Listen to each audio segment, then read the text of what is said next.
Hello.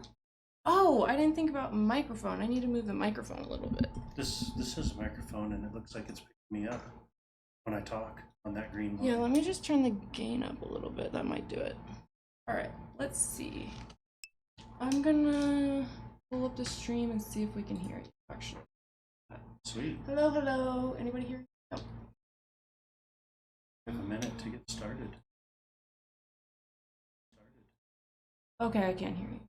Wait, just say hi, hello. Hi, hello.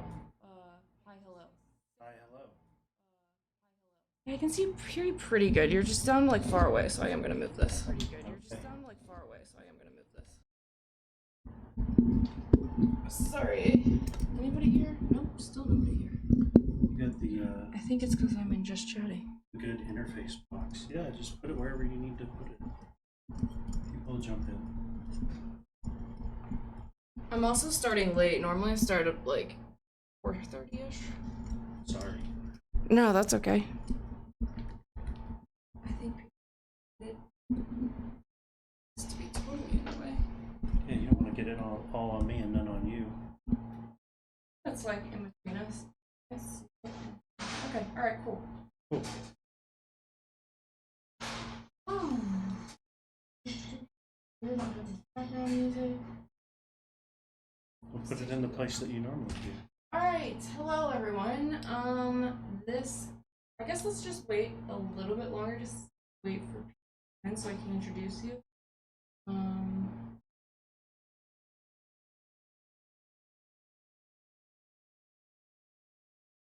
You told them I was going to be here and they all ran away. I don't blame them. That guy again. No, I think people were super like interested in seeing something different going on. Hi, Ruthless. What up? Thanks for coming back. All right.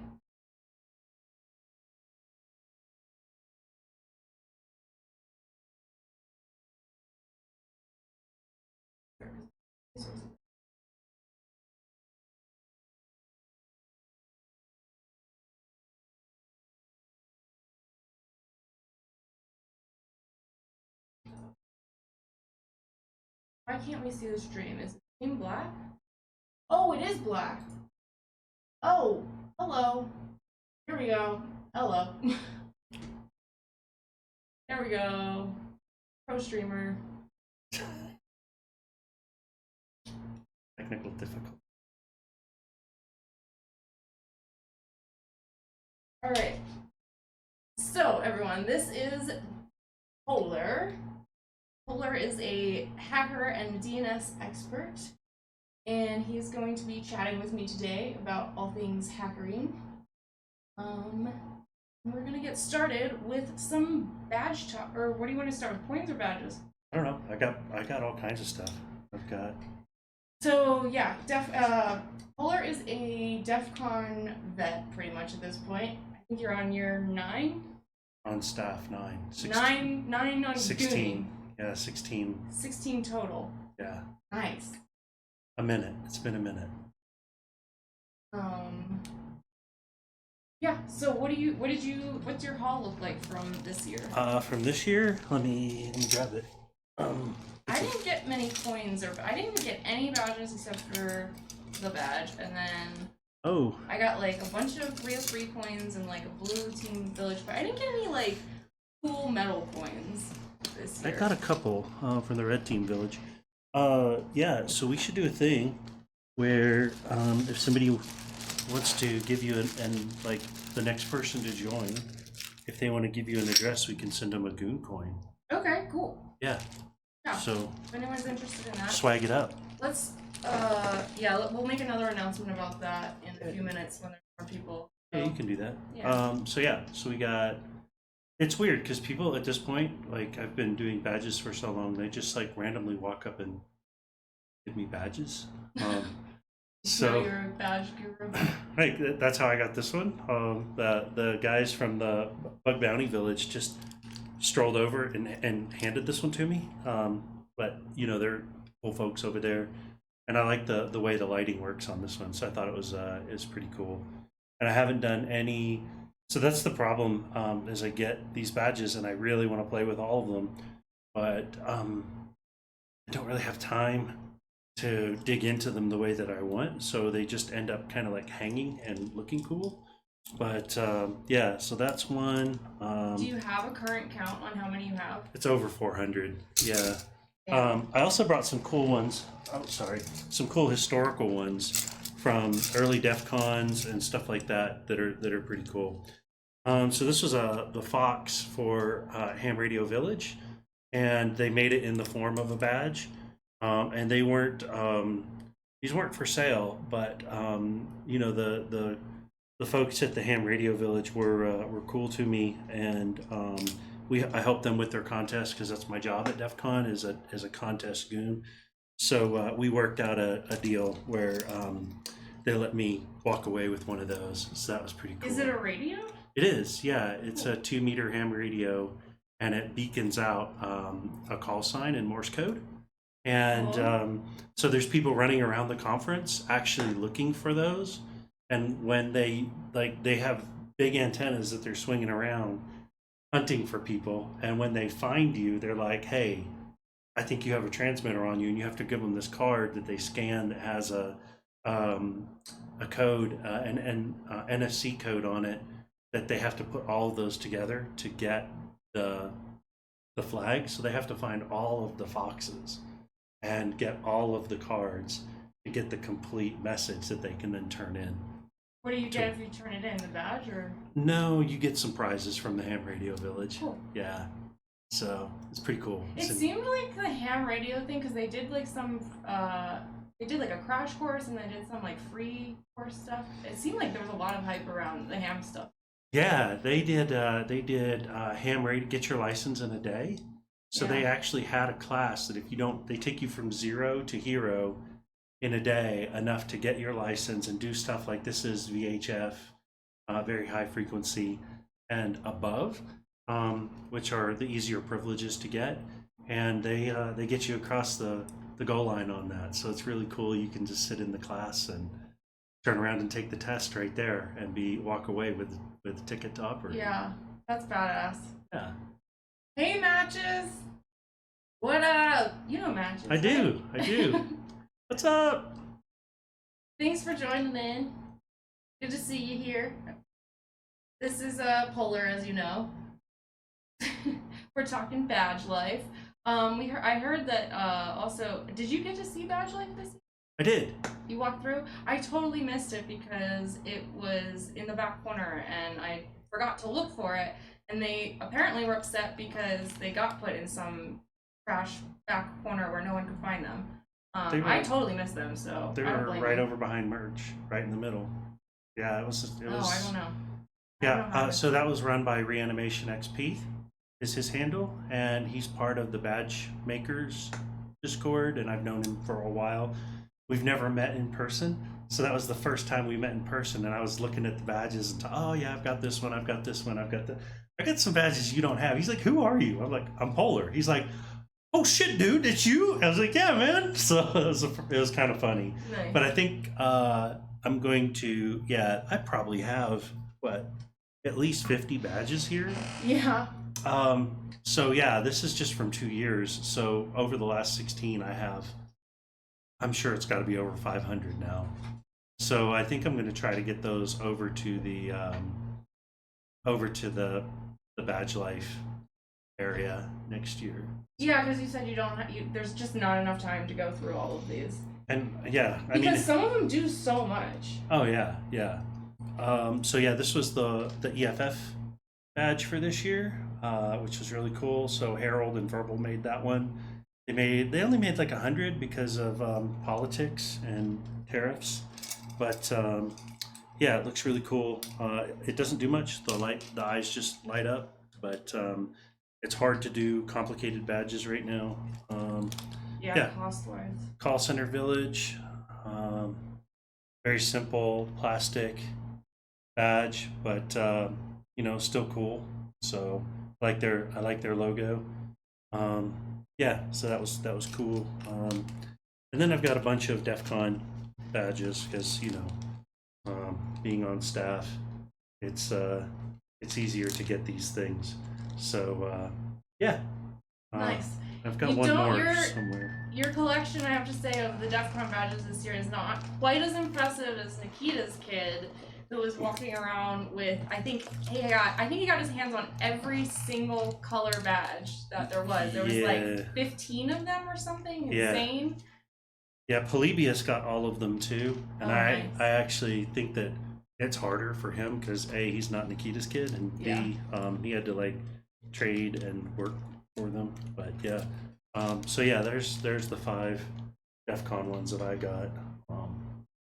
Yeah, I don't know. Is this fun? Is this cool to talk about? Should we do more of this, or is there? Well, I guess let's pick out your favorites, because I guess we probably don't have time to do all 50. But yeah, no, I think people are into the badges.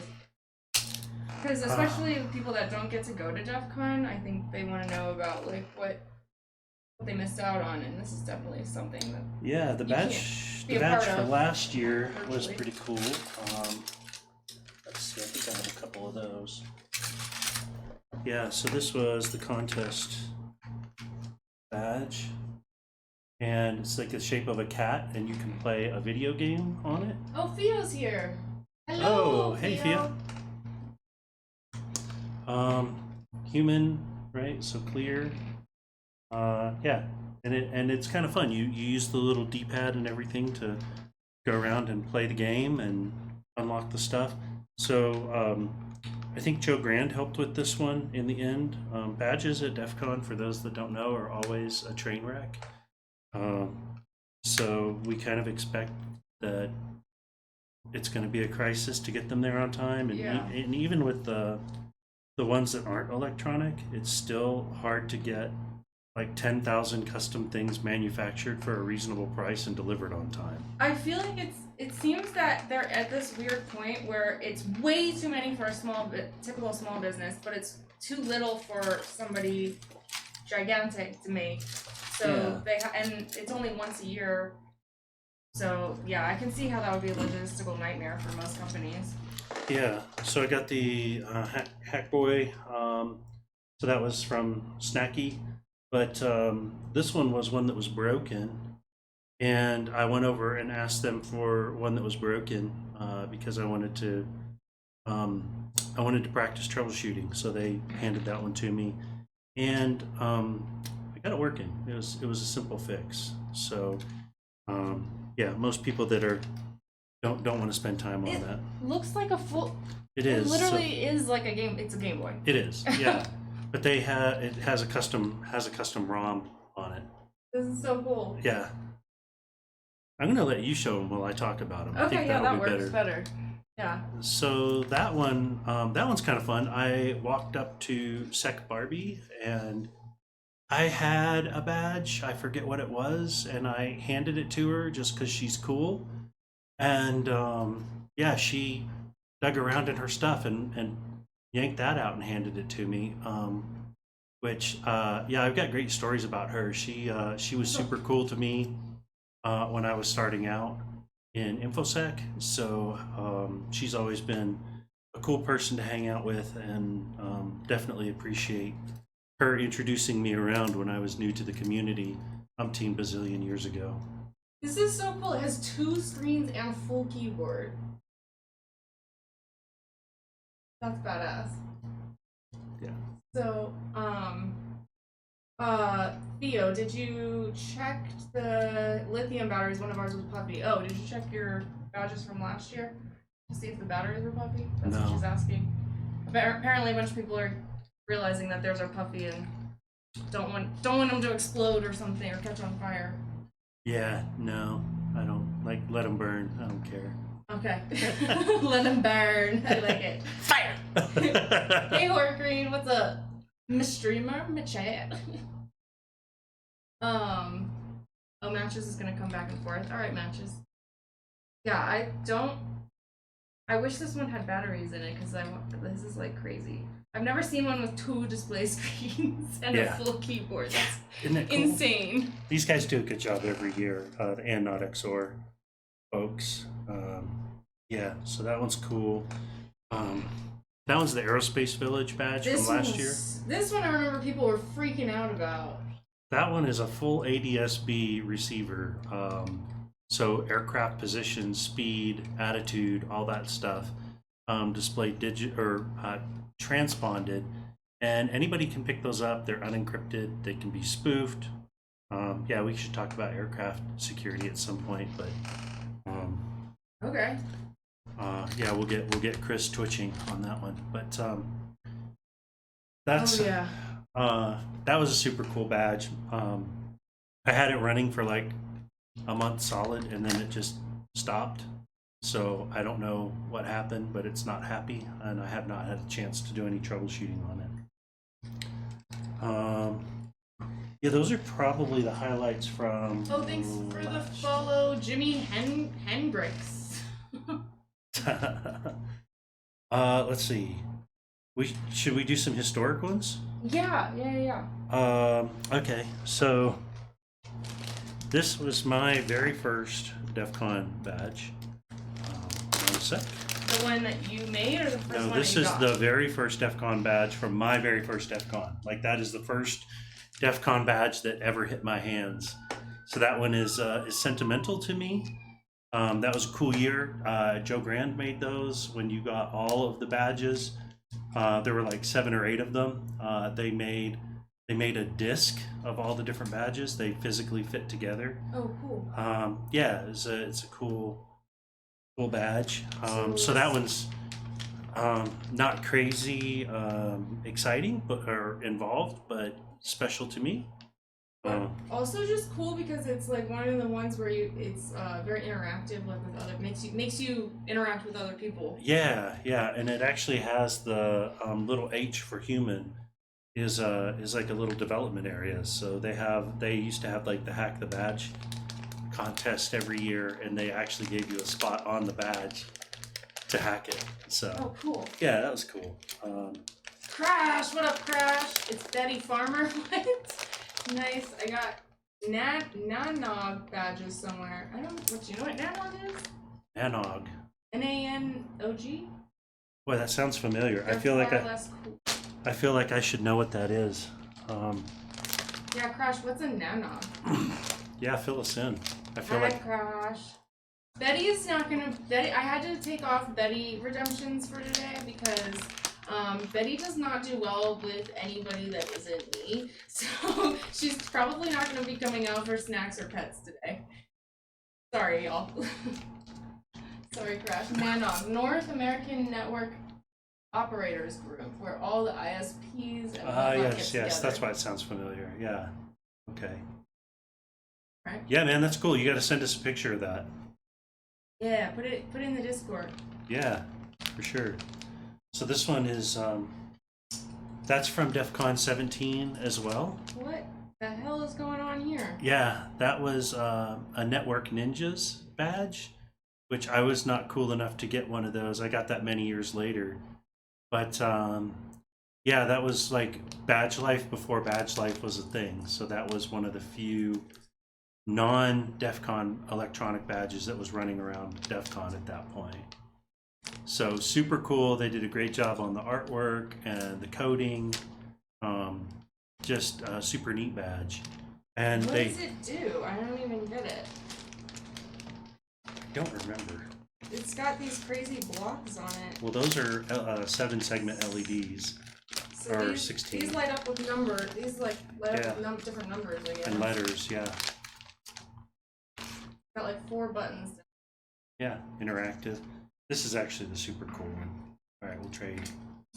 So that is from DEF CON 18, and that's the one that Facebook sponsored the Network Ninjas to make that, and it's a game that you could play by walking by people. So it was an early implementation of Zigbee, and you could play the game. So you'll notice Facebook was on there. If you look at the acknowledgments on that one, Amanda Wozniak was actually on the team that made that too, which I thought that was kind of cool. I don't know who that is, but I'm gonna guess some legend. She Wozniak? is Like Steve Wozniak's daughter. Yeah. Oh, cool. Yeah. So do you remember what this one? This one's like a game? It is a game. So you would walk by other people that had the badge, and you would fight And like Street Fighter. Yeah, it was you can see at the top there's. Yeah, so you would literally, it was like Pokemon battle kind of almost, and then you would they had like a running high score and all that. So it was super cool. What up, Cypher Enigma? Nice to see you. Where you can meet? Crash says where you can meet the assholes who run Cogent's network and cuss them out in person. Okay, sounds productive. Well, Nanog might be a great tie into this because the next year the ninjas stood up, like their badge was literally a cell phone, and they built their own cellular network in the vendor area of DEF CON, running out of an old telco van. It was pretty nuts. Cool. Yeah, they got they somehow talked AT&T into letting them use their spectrum, or maybe they didn't. I don't know. Maybe they didn't. Yeah, we should do one more. Okay. One more. I don't know if everybody's liking this. We can keep going, but I don't want to bore people. We can always come back to it too. Yeah. So this is probably my favorite badge, and it's super simple.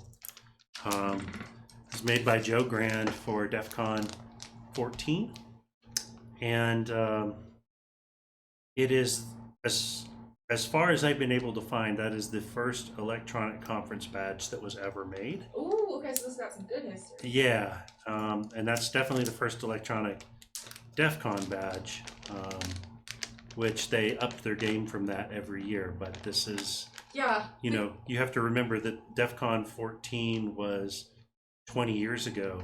So there were no, send your design off to China and have it fabbed for you in prototype fashion, or like a lot of the stuff that we take for granted today for making badges didn't exist. So, do you have any that you made? Can you show off? I don't think I do, for some reason. Sorry, That's will okay. have to. You didn't make one this past year, right? It's like the first year you didn't make one. I didn't make one this past year. It's been a bit. Yeah. I'll put that in this bag. It's separate. Yeah. Nope. I haven't made one in a couple years actually. So, but I am making badges this year, and I've got one already designed. Yeah, that's nice. How long did it take you to design it? You know, I was pretty rusty with KiCad, so it took me about a day to do a simple one. Yeah, it's just gonna be like blinky lights. But yeah, I think I got that mostly knocked out in the day. I got some more changes I want to make to it. I want to put a little switch on it so you can change the blink pattern, which means I got to figure out the interrupt pin and run a trace and do some of that stuff. But yeah, I don't know. We can. I was thinking we should do at some point we should do something on like making a badge, like how you interact with KiCad and stuff like that. That could be. You want to do that on stream? Maybe? I was thinking about just like doing a very simple badge and doing it on a stream. That would be dope. I would love that. I feel like you guys like that. I feel like that would be cool. I'm trying to learn how to make. Well, I'm gonna start with an SAO first. I want to see how far I can get with an SAO on my own, or with a little bit of help. But yeah, and then I'll step up to a badge. But then you'll be ready for me. I don't know. I think that we're going to learn a lot together. I think that's the cool thing about, that's the spirit of being a hacker. It's not I'm cool and I'm elite and I know everything. It's we're going to learn some cool shit together. Yeah. Yeah.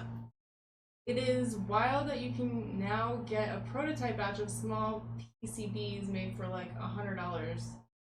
You used to have to send off the Gerbers, wait a week to get a quote, and then wait 3 weeks to get them for them to make the thing would cost like $1,000. I think pricing has gone back up though, hasn't it? With the tariffs? But not as much as they're saying. Like I can get 10 prototypes made for $100 and turned around in like a week. So yeah, it's come a long way. You still have to build that time though into like when you're designing a badge and you want to have it ready for DEF CON, you have to build in a buffer of time because like so many people in badge life wait till the last minute because we're hackers and we don't plan ahead. But then they're up, you know, in a rush at the 11th hour trying to get it done to get to people there. I like to have mine done, packaged, ready to distribute like a month before DEF CON, and then I can just like be super chill and be ready to go when I hit the ground in Vegas. Yeah, that's definitely. I want to get the SAO done like as soon as possible, as soon as I can figure it out, because I don't want to be doing that last minute either. Yeah. I'm sure something will happen, and I'll have to scramble at the last minute, that kind of thing. But we'll see. Doing an electronic badge, yeah. That's what I would like to do. Is I want to learn how to make electronic badges. I just haven't done it yet. But Dan's gonna P0lr's gonna help me out. Okay, so what do you want to do with these? I don't know, whatever you want to do so with these. We have a whole bunch of these coins.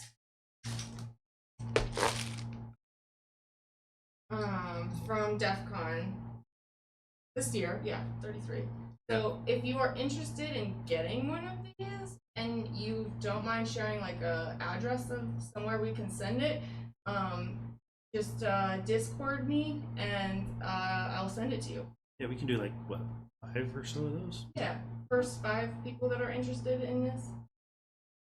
Cool.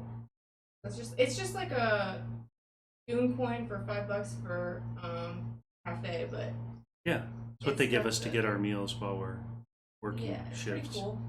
Logo on it. I like the logo this year. It's pretty cool.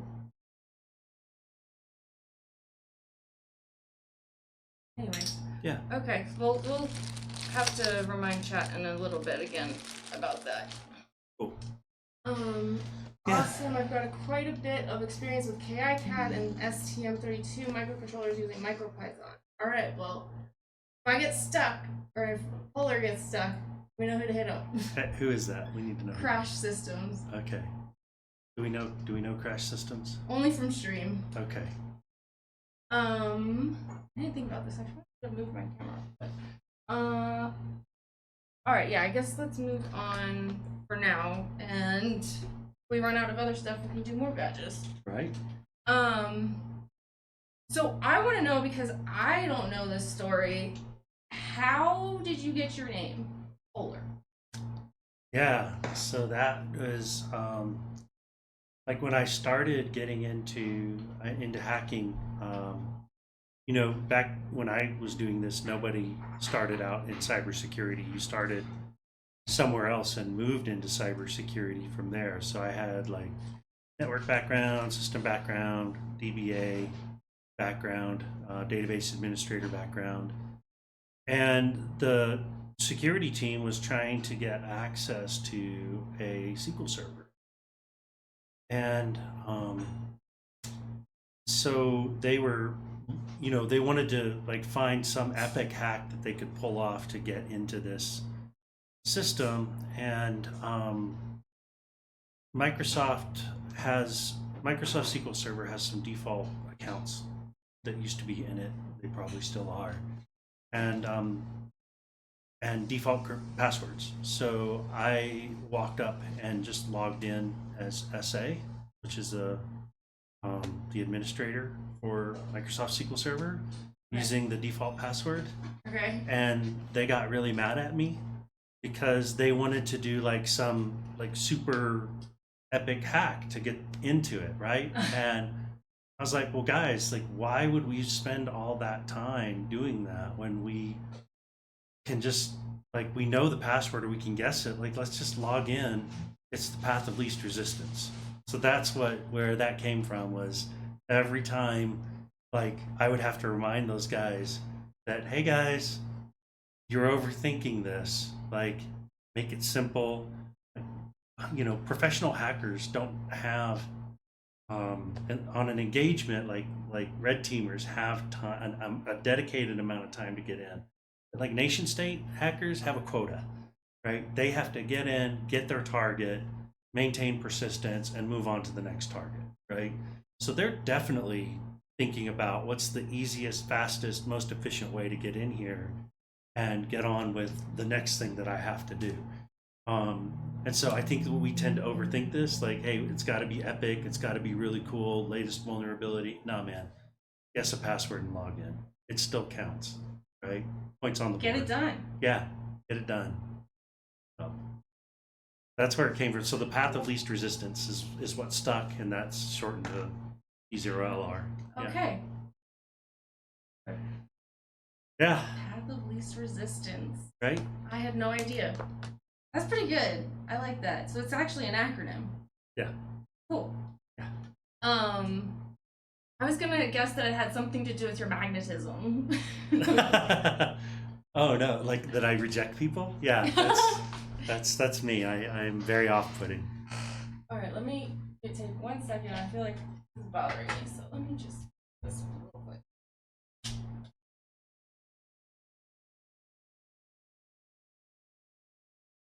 It's gotta be perfect. All right, I feel like that's better. Is that better? Okay, that's good. Okay, hello everybody. Sorry, chat. What is chat up to? Let's check in real quick. Oh, Sasquatch says he's a hacker. Social engineering is often the biggest hack method. Crash agrees. Okay. Yeah. As the technology gets better and the humans don't, we become the weak point, right? So yeah, exploit the weak point. Hacking was never really about technology. It was about exploiting the gaps in trust systems. So anytime there's a trust system and you're finding ways through that, around it, taking advantage of it, whatever, that's like the ethos of hacking. Yeah, because everything is really the human's fault anyway. It's not the computer's fault if you get hacked. Computers just do what you tell them to do. Yeah. Yeah. Thanks for the subscription, Matches. Ooh, wow. I don't know. I don't have my headphones on, so I can't tell if the alerts are working. Can somebody tell me if the alert is working properly? Yay! Smoking area. Wait, what? Throwing some USB drives around an office lobby or parking lot still works pretty good too. Yep, absolutely. I can't believe that though. I would have to try it to believe it, I guess. Humans are stupid. Smoking area too. Yeah. Didn't hear the alert. All right, no alert, but that's good. All right, let me do the alert. I don't know why. We gotta do a stream party. We could get Matches in here too. Why? Okay, I can't even do it manually. Sorry, Matches. You say it's fine, but I want it to work. It was working last stream. Oh well, I switched over to Streamlabs, and like for some reason my settings keep changing ever since without me changing them ever since I switched to Streamlabs. You got Hacksword. Yeah, I guess. You gotta make sure they're like good name brand thumb drives. No one cares about $2 Chinese no name. Oh, so you really know how this works. I mean, I do. I still want to see what's on the no name. No, all is good. Okay. Alright, caught up with chat. Crash, are you red? I'm just curious. Curiosity killed the cat. Oh yeah. Oh wait, we moved on from badges. Alright. So this is another one that I have never asked you about. What was, and you mentioned something about it the other day. What was your first, like, hack? Like, when did you realize you were a hacker? Oh, I didn't realize I was a hacker until way later. But the first thing that I ever hacked was a bank. When I was when I was 11 years old. So it's kind of a long story, but I got the first computer that I ever had was an Atari 1200 XL computer. It was an 8-bit computer that I borrowed from school because they had the computer and they had no idea what it did or what to use it for. And so I started playing with it, and the computer was cool, but the most important part was they had the manual. And the manual was a guide on how to program in BASIC. So I had this old broke ass Atari 1200 XL computer and a manual, and I grew up in the middle of nowhere in Arkansas. There was nothing to do. So I had a lot of time on my hands to sit and read basically a book full of commands that you could use in BASIC to do things. And kind of figured out how control structures work and all that. So anyway, my parents saw that I was kind of getting into this computer thing, and they bought me an Atari or a Commodore 64. And they bought a used one, but it had a modem and a tape deck for saving and restoring and loading programs. And it had 2 floppy drives, which I thought I was, because I had 2 floppy drives. So I wrote a war dialer, which if you don't know what a war dialer is, it just dials a bunch of phone numbers and looks for signals to come back that say, hey, there's a modem listening here, right? So I would fire this thing off during the day, and I would go to school, and I would come back and see, okay, what did this war dialer find during the day, right? And so it got a hit. So I dialed this number, said, hey, there's a modem here, and it came up with a login prompt. What? Yeah. Oh, okay.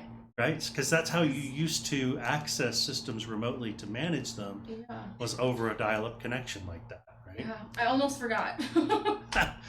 Well, that's probably before you were born, so that's no, okay. I still had that. That was still around. My first internet was dial-up. Yeah. So yeah, this is like green screen, like mainframe dial-up. This was like an AS400. I didn't know that at the time, but so I was like, okay, I don't know anything about what this is. So I backed back out of it, and I went and did some research, and I was like, all right, I got a login prompt. What should I do? And people were like, well, you should try to log in. Like, okay, like just start making stuff up. They're like, no, like go find lists of common username password combinations for like default system credentials. So I got a list dialed up. It was like the 10th one down was the security administrator for an AS400 system default credential. Logged in, and boom, I'm on this AS400. That okay, so I didn't know what this was. I didn't know it was an AS400 until I like logged into it, and even then it's hard to know. But so the AS400 credential worked, so I assume that it's an AS400. And it tells me the name up at the top of the menu system of where I am, and I'm in a bank at 11 years old as the security administrator of the system that they use to move money. So I was like, okay, so I logged out of that system. Yeah. But and you can't get yourself in any trouble. You know, I think that is, so I know a lot of people who have to check in with the FBI every year because they made poor decisions. As a kid? As a kid, yeah, even as a kid. And that sticks with you. It sticks with you through your career. And I've been fortunate enough that I've made good decisions, like ethical decisions. Yeah. And it would have been fun to play with that. I just, that's not what I was after. That's why we teach people to pick locks now, because I always want to see that response of what happens when you pick your first lock. Do you look around and say, okay, I want to try another lock? Or do you look around and say, I want what's behind that door, I'm going to go pick that lock, right? Oh, interesting, okay. And if you want what's behind the door, I really can't teach you anything. Right? You have the wrong mindset. You're after gain from that. But if you were the kind of person that enjoys the challenge of defeating the lock, those are the people that we really want to encourage to continue moving forward, right? Yeah. Because when you think about what you're doing when you're hacking a system, you're picking the lock, right? And if you are an ethical hacker, you can't want what's behind that lock. But I can't believe at 11 you were able to like comprehend that philosophy, I guess. Like yeah, how did you like at 11 you understood, okay, this is, I have too much power here that I should probably not use. Because I was on the spectrum. I was like that kid. A rule follower? No, I was just that kid that was like, when I was at that same time, I was like teaching my classmates math because my teacher was just like, he gets it. Get up here and explain this to people. Right?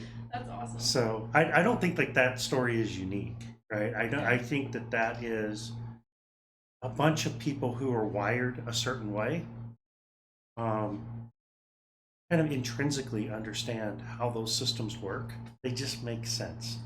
But it's not super common, and the people who have it don't realize that it's super common, especially at that age, right?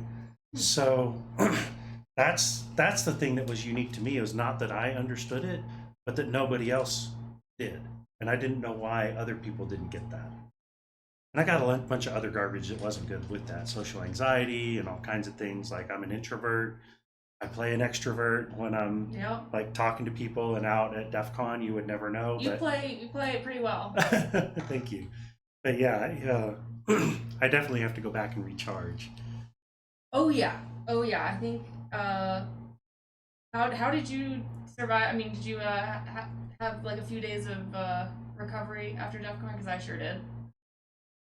Yeah, I'm still in like all of this stuff. This is literally the bag that I packed to bring back.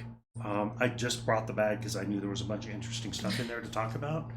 So yeah, I was so proud of myself. I like actually unpacked during the first week I was back, and that like never happens. So yeah, you actually held still for a couple minutes at DEF CON too, which was amazing. Like, I went down the hall and then I came back and you were still in the same place, which that never happens. Like, normally you're like here and there, and now I'm at the suite, and then you're at this party, and then I'm like, I don't know where she went. I know, I was surprised that, because you're the same way, you're all over the place, and so I was glad that I finally ran into you. Yeah.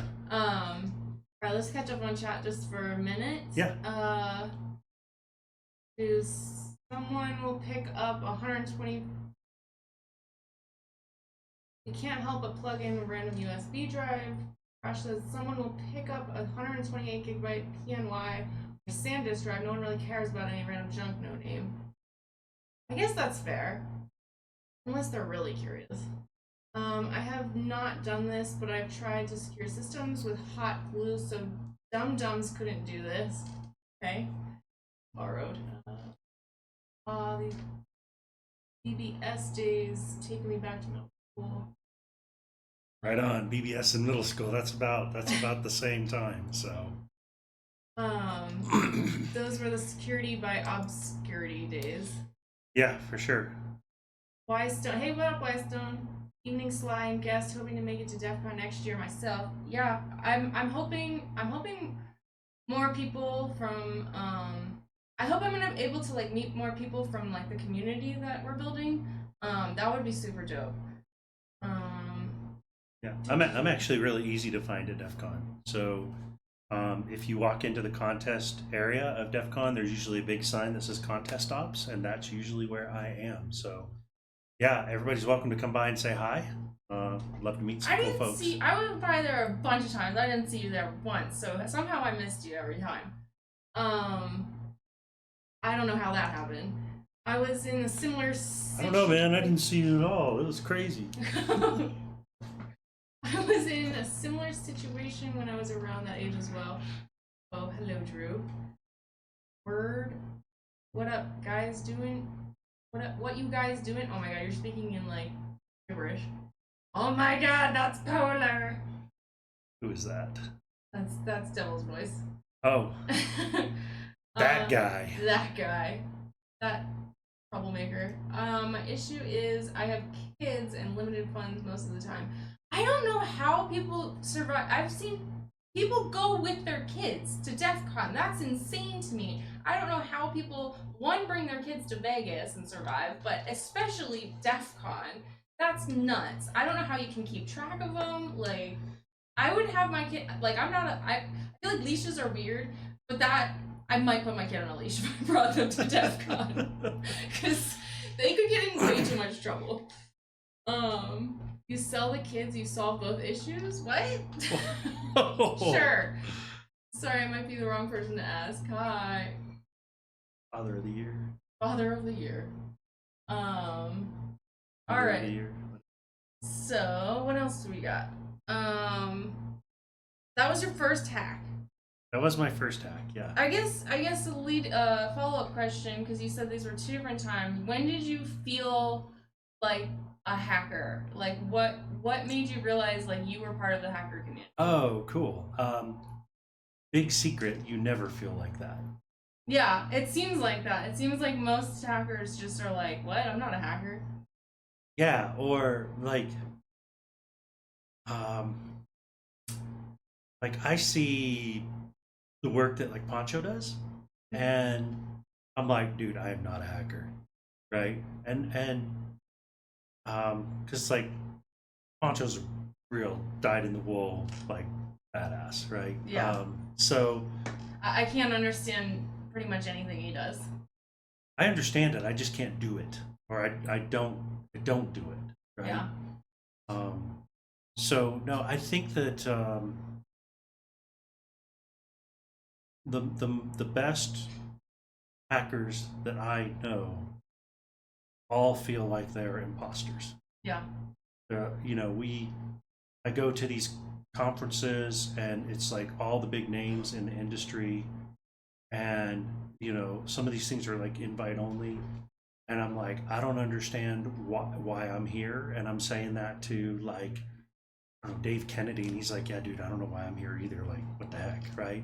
No. So humility is probably the #1 trait of like some of the people that I hold in high regard. You know, if you talk to like Russ Rogers or Grifter or any of those folks, they're like, yeah, man, like I'm not a hacker. That person over there, like that's a real hacker. I just play one in my day job, right? Okay, I guess a better question would be, when did you find other hackers and realize, like, when did you find the community? Like, what brought you into the community? What sucked you in? I think probably when I went to DEF CON for the first time, again, because I was in Arkansas, and I was a strange duck for Arkansas. They didn't know what to do with me. So I had a buddy that I worked with at a technology company in Arkansas, which is really rare. And he was like, okay, we're going to go to DEF CON. You're going to see some things that are going to make you uncomfortable. You're going to hear some things that are going to make you uncomfortable. Just be cool about shit, literally his quote, and everything will be okay. So to this day, that's probably one of the best pieces of advice I've ever gotten for like life in general, is just be cool about shit. It's worked out so well for me in so many situations. But yeah, I walked into DEF CON, and it was much smaller then, right? But I walked in and I was like, oh yeah, these are my people, right? And so I went, like the first maybe 5 or 6 years I went, I didn't know a lot of people, but we ran a party, and it was like for all of our people from like the South that wanted to get together, and it wasn't even me that ran it. It was a buddy of mine that ran it, and so I would show up for that, and people got to know me through that, and then you know, a couple years pass, and I'm walking down the hall at DEF CON, and somebody yells out, P0lr, and they like run through the people to tackle me and give me a hug, right? And that's when I was like, okay, well, maybe I do belong, right? Nice. So I always try to I joke with my team on contests and events, because like most people think of goons as the sock goons, the people that are yelling at everybody, but we're like the free hugs, everybody have a good time goons. So I always try to be that person for other people, and it's just like, it's good to see you, you know, big hugs. You're definitely that for me. Yeah. Cool. I remember my first DEF CON. I think that had to have been when I met you. And oh, yeah. You were just so cool immediately. Like, gave me a hug.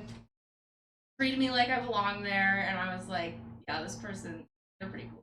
It was fun. Yeah, that's fun. You know, to hear those stories, like that's who we should all be, right? Yeah. So I try to, and sometimes I don't do a great job, but every once in a while I get it right. So yeah, I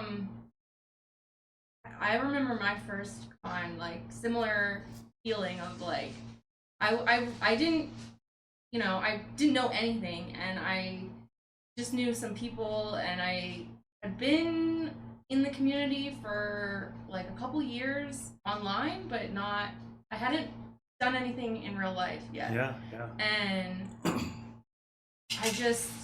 I remember having that feeling like almost immediately, not quite immediately, but like once I started really like talking and hanging out with everybody was just so cool and like acted like yeah, I belonged there, so I felt like I belonged there, and it was awesome. Well, that's my favorite thing now being on staff. I see somebody who's acting out and being stupid, and I'm like, "Your first DEF CON, huh?" They're like, "How did you know?" I was like, "Where are you from?"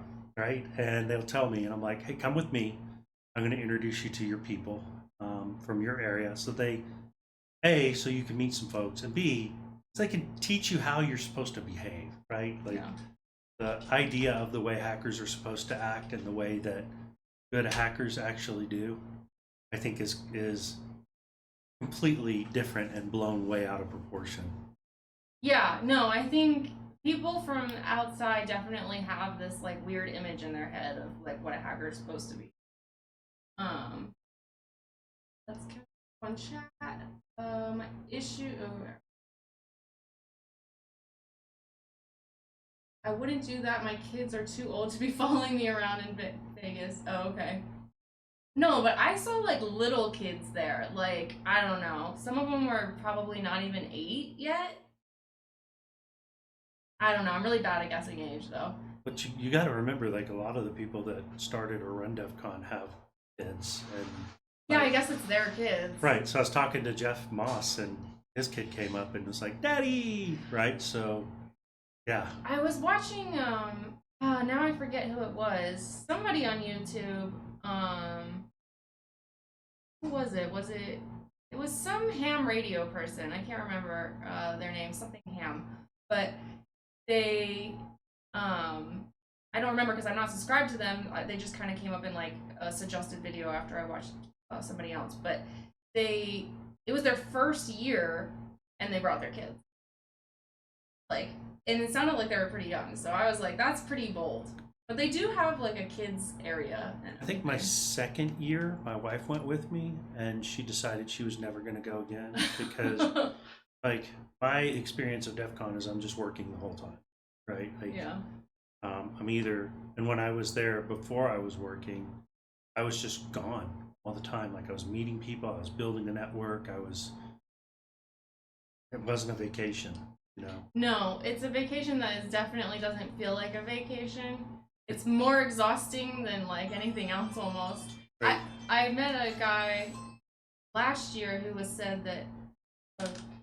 Sorry, I'm just gonna mute my phone. That said that they purposely make. I think it was P0lr.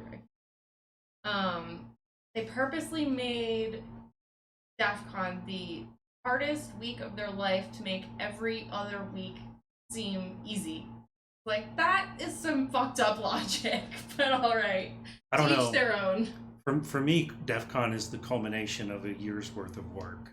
Yeah. Right? So if I'm making badges, if I'm coordinating stuff for contest or whatever, that's where it all comes together and the rubber meets the road. So yeah, I don't know about that. I feel like there's a lot of work to be done, but I mean, I know I put a lot of work into DEF CON before it happened.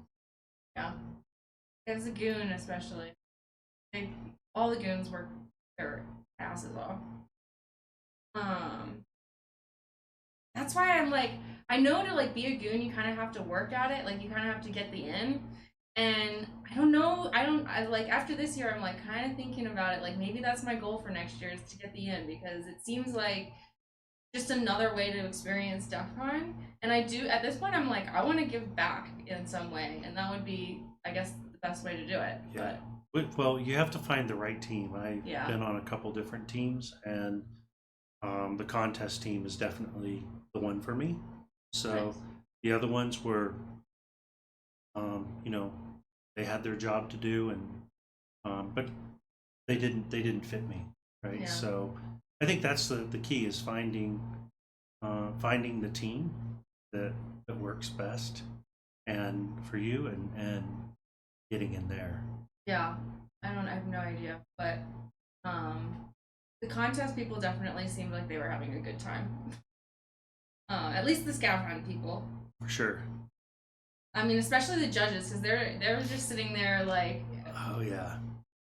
seeing shenanigans happen. That's their job, is to judge shenanigans. You know, Dual D and Mofo are just they're I think they're certifiable. They're crazy, but in a good way, and I love them because they just are so fun.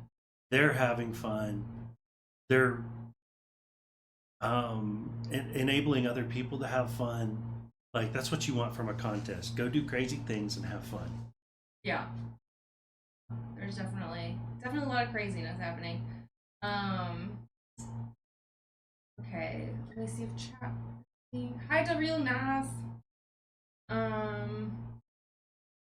All right. So you were telling me. I guess this is a good time for you to teach me a little something. Oh no. We were talking about networking the other day, and you were telling me about your island analogy, and I guess just like because I've done a little tiny bit of networking on stream, and the analogies that TryHackMe gave me were just like trash. So I guess explain your analogy of networking. Okay. And yeah, the folks in chat keep me honest on this, but I like to think of it as like a bunch of islands, right? So you have a local area network. You know, if we were on the same local area network and I wanted to talk to you, I'd be like, "Hey, Sly, where are you?" And you'd be like, "I'm over here," and we would go and we'll talk. And if you're, as long as you're on the same island, you can do that, right? And that's kind of the way local area networks work. But then when you want to talk to somebody on another network, you kind of have to cross a bridge and go to the island that they're on, right? So the internet, routing, all of that is just really a complex system of bridges to connect islands. And then, like when you think about firewalls or network access control devices, those are like toll gates on your bridge or like access gates on your bridge. So, like, you can control who's leaving or who's coming in.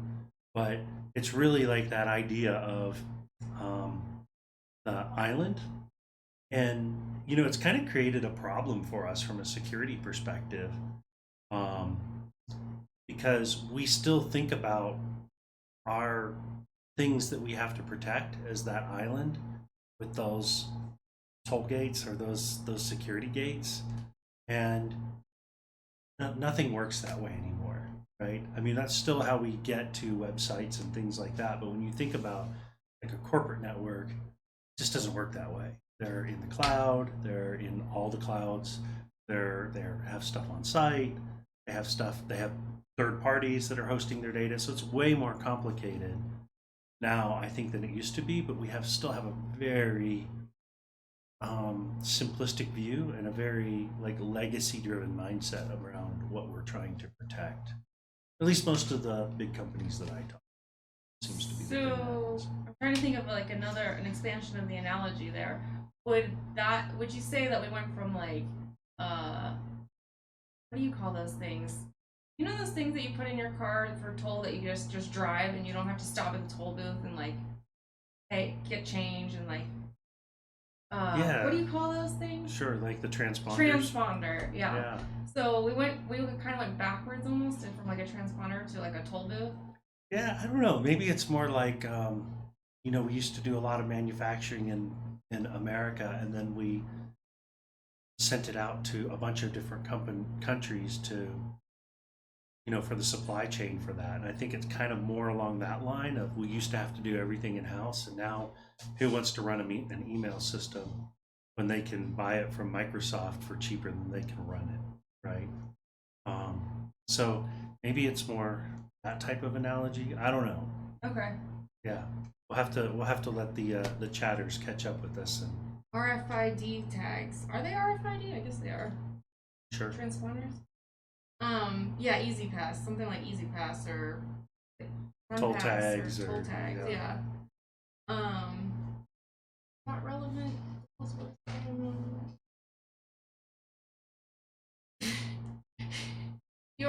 You're not the world's worst mod, but sometimes I guess you act up a little bit as a mod, and then I'm like, I need a mod for my mod. Yeah, sometimes I need mods for my mods. We call them that on the East Coast. Yeah, like all down 95, it's East Coast, I think. All right. What next? All right. So, can I ask you a little bit about Sapio? Yeah, you ask away. I guess I'm curious. So, I guess we should tell chat a little bit like that you had this company or have this company, Sapio, and you went from like a high level corporate job to starting your own business, and now you're back at, I guess, kind of corporate now. I don't know if your current job's corporate or not, but super public, but yeah. Oh, okay, sorry. That's okay. What is your biggest lessons on like what you enjoyed about being in the corporate world versus being on your own, and like what are some of the biggest lessons you learned comparing like the two? Yeah, the best thing about being in the corporate world was steady paycheck, and the roles that I tended to take, they paid pretty well, so I got paid well on a regular basis. Starting your own company, you don't get that. I made more in my last year of working at Palo Alto than I did in the 5 years that I have run Sapio, right? So it's not something that you're going to do to go make a lot of money unless you have all the right connections and you're really lucky. Right? Yeah, a lot of luck goes into it, I guess. Yeah. So, on the corporate side, that's the benefit. On the working for yourself side, it's everything else is better. I don't have corporate BS that I have to deal with. I don't have a boss that I have to answer. Well, I have me as my boss. Which, by the way, I didn't know that you could be simultaneously the worst employee that you've ever had and the worst boss that you've ever had at the same time. So, yeah, a lot of self-discovery. You right? Really think you were the worst boss? I don't know. You couldn't have been the worst boss you've ever had. Yeah, I am.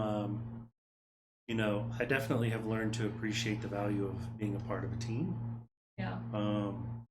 And I have learned in spades what I'm not good at. Right? All right. So I like technology, I like talking about technology. I don't like billing. I don't like collections. I don't like accounting. I don't like taxes. I don't like, you have to do everything when you're a small business. And it's fun at first, and then it's not fun. And it's not fun for a long time. So, you have a lot of freedom, though. What do I want to do with myself today? Well, do I want to go sell time? Do I want to sell a service to try to make money without selling time? Like there's a lot. I think the biggest thing, like if somebody, when I talk to college classes of business people, I'm like, hey, 2 things. Figure out what you're going to sell. And when I say that, like the thing that I thought I was going to sell at Sapio is the thing that nobody wanted. And so nobody wanted to pay for. Nobody wanted to pay for it, right? So we're probably going to open source that, actually. But the thing that people were willing to pay for, to me, was the simplest thing to do. They just didn't understand it, and they didn't want to deal with it. That's what you want to sell people. Things that they don't want to have to understand and they don't want to deal with it, right? So like anybody can fix an air conditioner if you want to learn how an air conditioner works and get all the stuff to do it and deal with it. Yeah. But most people don't. They call an AC repair person to come out and deal with that so that they don't have to be bothered with it, right? It's a transaction that we understand that you can do this. I don't want to deal with it. I'm going to pay you money to take care of it. Yeah, Drew Polino says customer service too. So yeah, you have to deal with all your customers. I didn't have that problem. You didn't have that. No, I was very picky about my customers. I my one of my buddies calls it the no assholes policy. So you know, I had a couple customers early on that we don't have anymore because they were a little bit too difficult to deal with. But the customers that I've had throughout the time that we've had Sapio have been amazing, amazing customers. Great people to work with. Lots of personal friendships out of that experience. So yeah, I think, you know, you get to see the full gamut of good and bad when you're the business owner. So I guess that would be a big difference between working corporate and working your own company is like you get to pick your own customers too, right? Yeah. Yeah. I mean, I didn't have investors and I made that decision on purpose, right? It would have been a different path had I chosen investors, and I would have been beholden to people, and yeah, probably would have been burned out a lot more quickly on anything security. Oh, the other thing is don't sell security. People don't want to buy security. They want to buy other things. Like my biggest thing that I sell people is DNS management. They don't want to know how to deal with DNS, so I do it for them. They call me, they tell me what they're trying to do, and I make sure that it works for them. That is operational. That's not security. So sell them at like second handedly, I guess. Right. So when I sell them managing their DNS, I go fix all their DNS, and I set up all the security attributes of that for like email delivery and being able to detect email spoofing and all of those things. I set all that stuff up for them so they get security and they get better operational results. But what they're paying me for, what they're willing to invest in, is the operational result. They're glad to hear that there's a security benefit too, but they really don't care. Yeah. Yeah. That's like a common theme I hear about is people not wanting to pay for security. They want the security, they just don't want to pay for it. Thanks for the follow, Scorched Night DG, Night Dog. Laziness for the win. What was lazy about that? I don't know what you're talking about. I'm sure somebody spying on my phone. What are you talking about? How do you know somebody's spying on your phone? What are your indicators? The Real Nas also says, thank you, I hope he could help me. Like, to learn from him or get somebody spying on your phone? I don't know that he can help you with that. But I want to hear about your indicators of compromise. Yeah, I don't deal with people in your phone. I don't deal with people wanting to get into your girlfriend's Facebook account. Yeah. I'm not about that. So just we don't normally have people looking wave for off. that. Yeah. Wave off. Every once in a while we get people in here that want like, I want to hack my ex's Facebook. It's only happened I think once though. No. Crash. We have a similar policy. We fire customers just because they would waste hours of time trying to dispute a 1-hour support ticket. Yeah. Good customer service starts with the word no. Correct. Or not no necessarily, but setting up boundaries, right? This is what you do, this is what I do. And I'll help you do what you do, but ultimately you have to do what you do. Yeah. Right? There's only so far that I don't know your business. I know technology, and if you tell me what you need the technology to do for your business, I can help you with that. But you still have to run your business, right? A question, Fluffy Panda, a question for both of you. Is cybersecurity still a good path to choose during all these layoffs? Well, don't ask me because I don't have a job in the industry yet. But personally, I would say it. I don't know. Okay, first, actually, let's hear what you have to say, and then I'll piggyback off of that. No, No. it's not a good path. Okay. It is. You know, I would be interested to hear if people want to fight me on that. Right now, if you have 30 years of experience and a bunch of relationships, a huge network, you can get a job.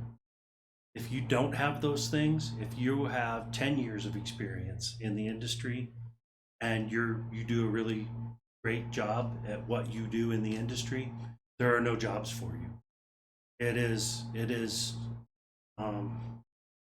It's a cyclical job market. We see this about every 10 to maybe 15 years that we have a bottoming out. And this is our time for the bottoming out. This will pass. Interesting. But right now, no. 2-3 years from now, maybe. Right? So it depends on when you're actually going to hit the market. So if you're in school for cyber now, maybe by the time you're out of school for cyber, there will be some opportunities there. Right now, there's not a lot of opportunity anywhere. Yeah, I was going to ask, do you think that's specific to the United States, or do you think that's a worldwide problem right now? I don't know. Yeah, I don't know either. It definitely seems what I would agree with, but can't really speak on a personal level, is it definitely seems like there's a pattern happening, and yeah, right now is probably not the best time. But based off of how rapidly technology changes and with AI being implemented and everything, I think, yeah, things are going to be really, really different in a couple years. And I would hope that there's still some hope for the next few years, but I'm very intimidated right now trying to learn how to get into the industry, knowing how many people are unemployed right now. And there's something I would somewhat disagree with you on, is I've seen an enormously depressing number of people that do have the experience, 10 plus, maybe even 30 years of experience, and are getting laid off and for the first time can't find work, which is nuts. Like, how do you put 30 years of your life into something and then you can't get a job in that industry? That's insane to me. Yeah, well, for those people, yes, it's still tougher than it's been. But if you are trying to break into cybersecurity right now, maybe we could both agree that that would be really, really difficult. Yeah. With the economy the way it is right now. Yeah. Yeah. And would you agree that AI is already like taking jobs, or do you think that that's kind of an illusion of the state of the rest of things? I think executives think that AIs are taking jobs. I think what they're finding out slowly is that AI is doing a poor job of replacing people in jobs. So it will get better. It will get better. There are certain things that AI are going to be very good at. Yeah. The problem is that we are asking AIs to do things that they are not very good at. And we're asking them to do those things sooner than they're able to do them well. Yeah. Right? So I think that economic pressure is making that the answer. All of this pressure on technology is driven from economic pressure, not the other way around, right? These companies aren't laying people off because they see the AI is doing a great job and they don't need people anymore. They're looking at their forecast saying, things are not looking great. What excuse can we use to reduce our biggest expense, which is their workforce, so that we can survive this? Yeah. So I definitely agree with that. But again, I'm not talking from experience. Yes, it is called the United States. Oh, he's saying that the government's spying. The Devil's Voice is saying that the government's spying. So, well, of course. I mean, they do it in mass, though. They don't have to do it on a device-by-device basis. That's amateur town. He's doing sysadmin stuff too. People more and more just platform. We don't necessarily want to maintain the stuff under the platform. Totally sure. I do. I understand that. I think that for non-platform players, the world is getting very difficult, right? Like I was talking to some folks over at a DDI company, DNS, DHCP, and IPAM, and they have a DNS security product, and Palo Alto just released a DNS, a secure DNS resolver as part of their platform. Very new, very recent announcement, and it put severe economic pressure on them very, very rapidly, right? Because they're an independent, single, like one-trick pony of, hey, we do DNS and we do DNS security, and then they look at Palo Alto and they do all things security. So it's like, do I want to pay for a DNS security product from somebody who just does DNS? Or do I want to pay for a DNS security capability from a company that only does security, and then they're going to build it into the suite that they already have? I don't have to add on another product. I just have to add a license for that and repoint my DNS somewhere, right? So it's a ease of integration story for the platform play most of the time. Okay. I don't know if that's helpful, but yeah. I don't totally understand it, but okay. If there's any more questions about that, more competing public utility, like, but that's not a response. That's a response. Not sure where you got that. Being lazy by calling someone to come fix my AC instead of learning to do it myself. I wouldn't even call it lazy. I would just say it's I don't know, working smarter, not harder. Oh, it's deciding where you want to invest your time and energy. Yeah. Right? We have a limited amount of that. It's like, do you want to learn it, or do you want it just to be done? I feel like the lazy word gets thrown around so much in this community. It's like, I don't know if it's lazy or if it's just choosing to do something else with your time. OML, I had someone ask me to recover their hacked Instagram account when I was in high school. I guess you were that guy. Yeah, sorry. I think Theo was here. I don't know. Back up.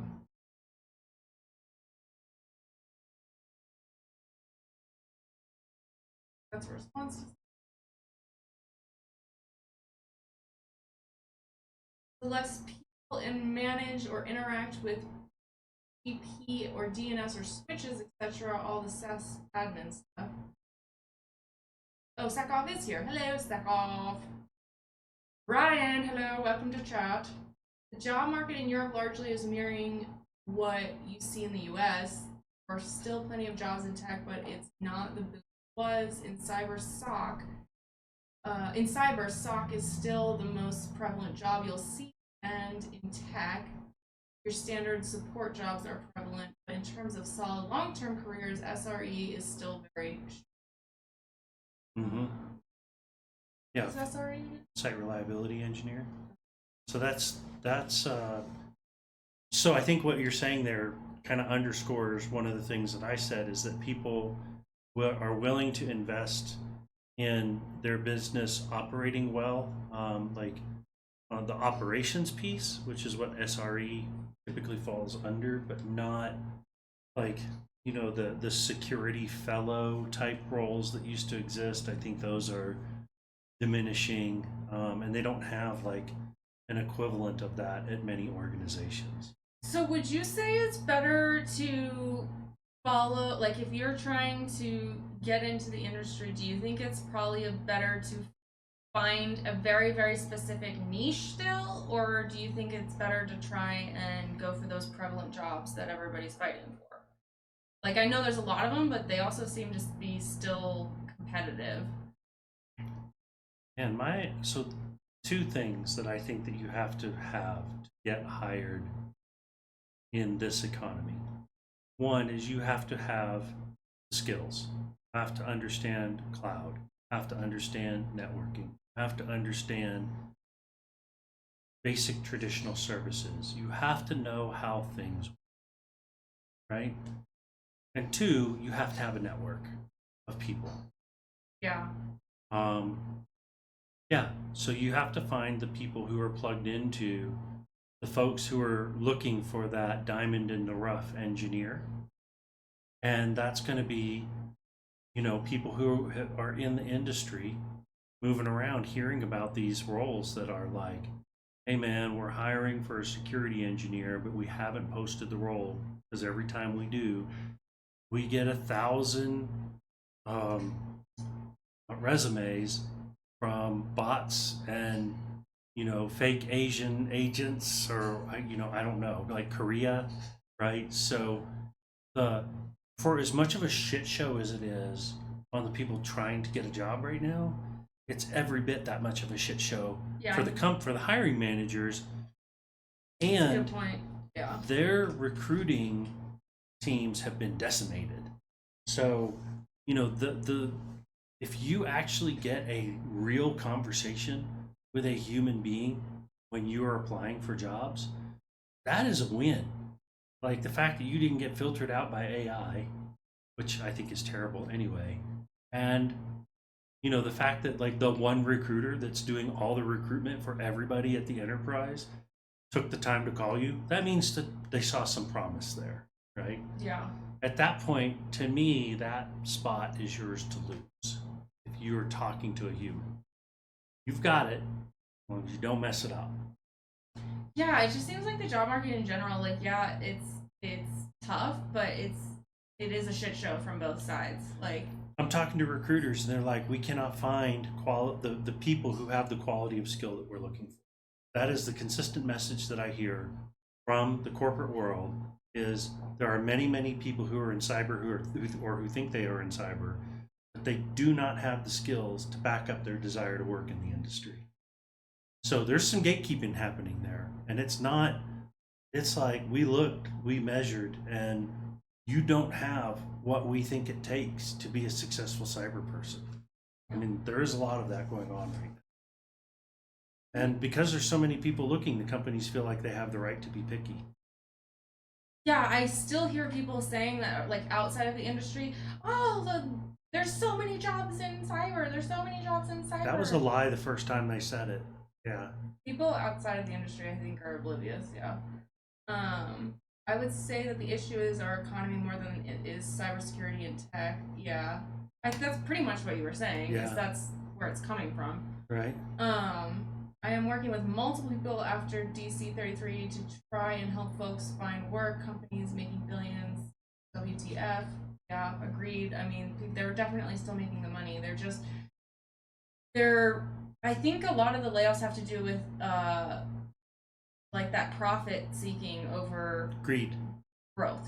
Yeah, greed. Genuine, like real growth. This is true to an extent, but tech has been disproportionately affected.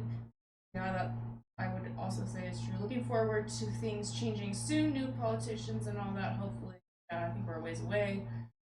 Red, blue, same bird, rich people that hate us. Can we... Oh, I thought you were talking about like red and blue team. You're talking about political. Can we just have the guy that provides jobs, please? I just use Power DNS and call it a day. Sure, that's a platform. I revisualize. I work technical support, and I am seeking AI. Take jobs. You're seeing AI take jobs. Yes. If an AI is able to make a technical support engineer go from 12 to 15 rolling caseload to a 15 and 18 case queue, that essentially makes each TSE more efficient at their job because of the AI. Then there was a 12% cut in my region's workforce. I also directly see the tools that are being built to replace inbound customer service people for call routing and inbound engagement. Yeah, I feel like right now, especially in customer service, like people that are in it are the guinea pigs for how the AI is going to replace them. Yeah, but you know what AIs don't do? They don't troubleshoot. Also, nobody wants to talk to an AI. I don't think that people really care as long as they get their question answered. Yeah, maybe. I don't know. Yeah, if I have to wait 30 minutes to talk to a human or 2 minutes to get my question answered by an AI, I'm going to pick the path of least resistance. Okay, I guess that's true. I definitely, personally, like prefer calling people on the phone rather than the chat customer support, specifically because, but I guess it's not the same thing. Okay, boomer. It's not the same thing, I guess, but it's because you can have a live conversation. When they're chatting, they're like chatting different people. I don't know. Yeah, that's a different thing. Yeah, I don't know. It's going to be interesting to see where it goes, but remember that there are things that the AI is good at, and there are things that the AI is not good at. Understanding intuitively what's wrong with a customer system and helping them fix that, like that gap of inspiration, I think that's the piece that they have not solved with AI yet. Fair. Being lazy is also almost a core requirement to be a decent coder. Otherwise, who else would spend 10 hours writing an app to do a menial 1 hour task because you're too lazy to do data entry? It's like, it's such like a backward, not backwards isn't even the right word. It's almost like a, I don't know, irony. Data entry, man, who doesn't use JSON anymore? Come on. As we adopt more and more AI into technical support engagements, our workload is projected to increase due to becoming more efficient in our workload.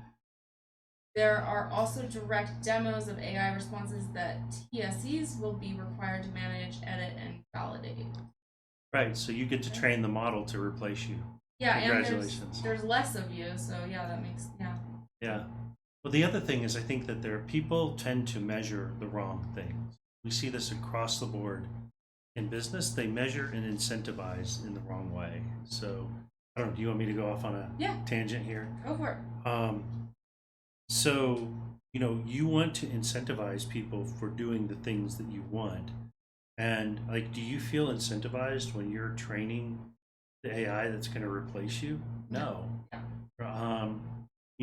That should be a different team that's incentivized on making the AI better, not the team that's out there, answering the customer's questions. The other thing is they should not be, the way that they're measuring efficiency is by call volume, not by outcome in most cases. So the AI will confidently answer incorrectly and the person is frustrated. Mm-hmm. Was that the outcome that you wanted?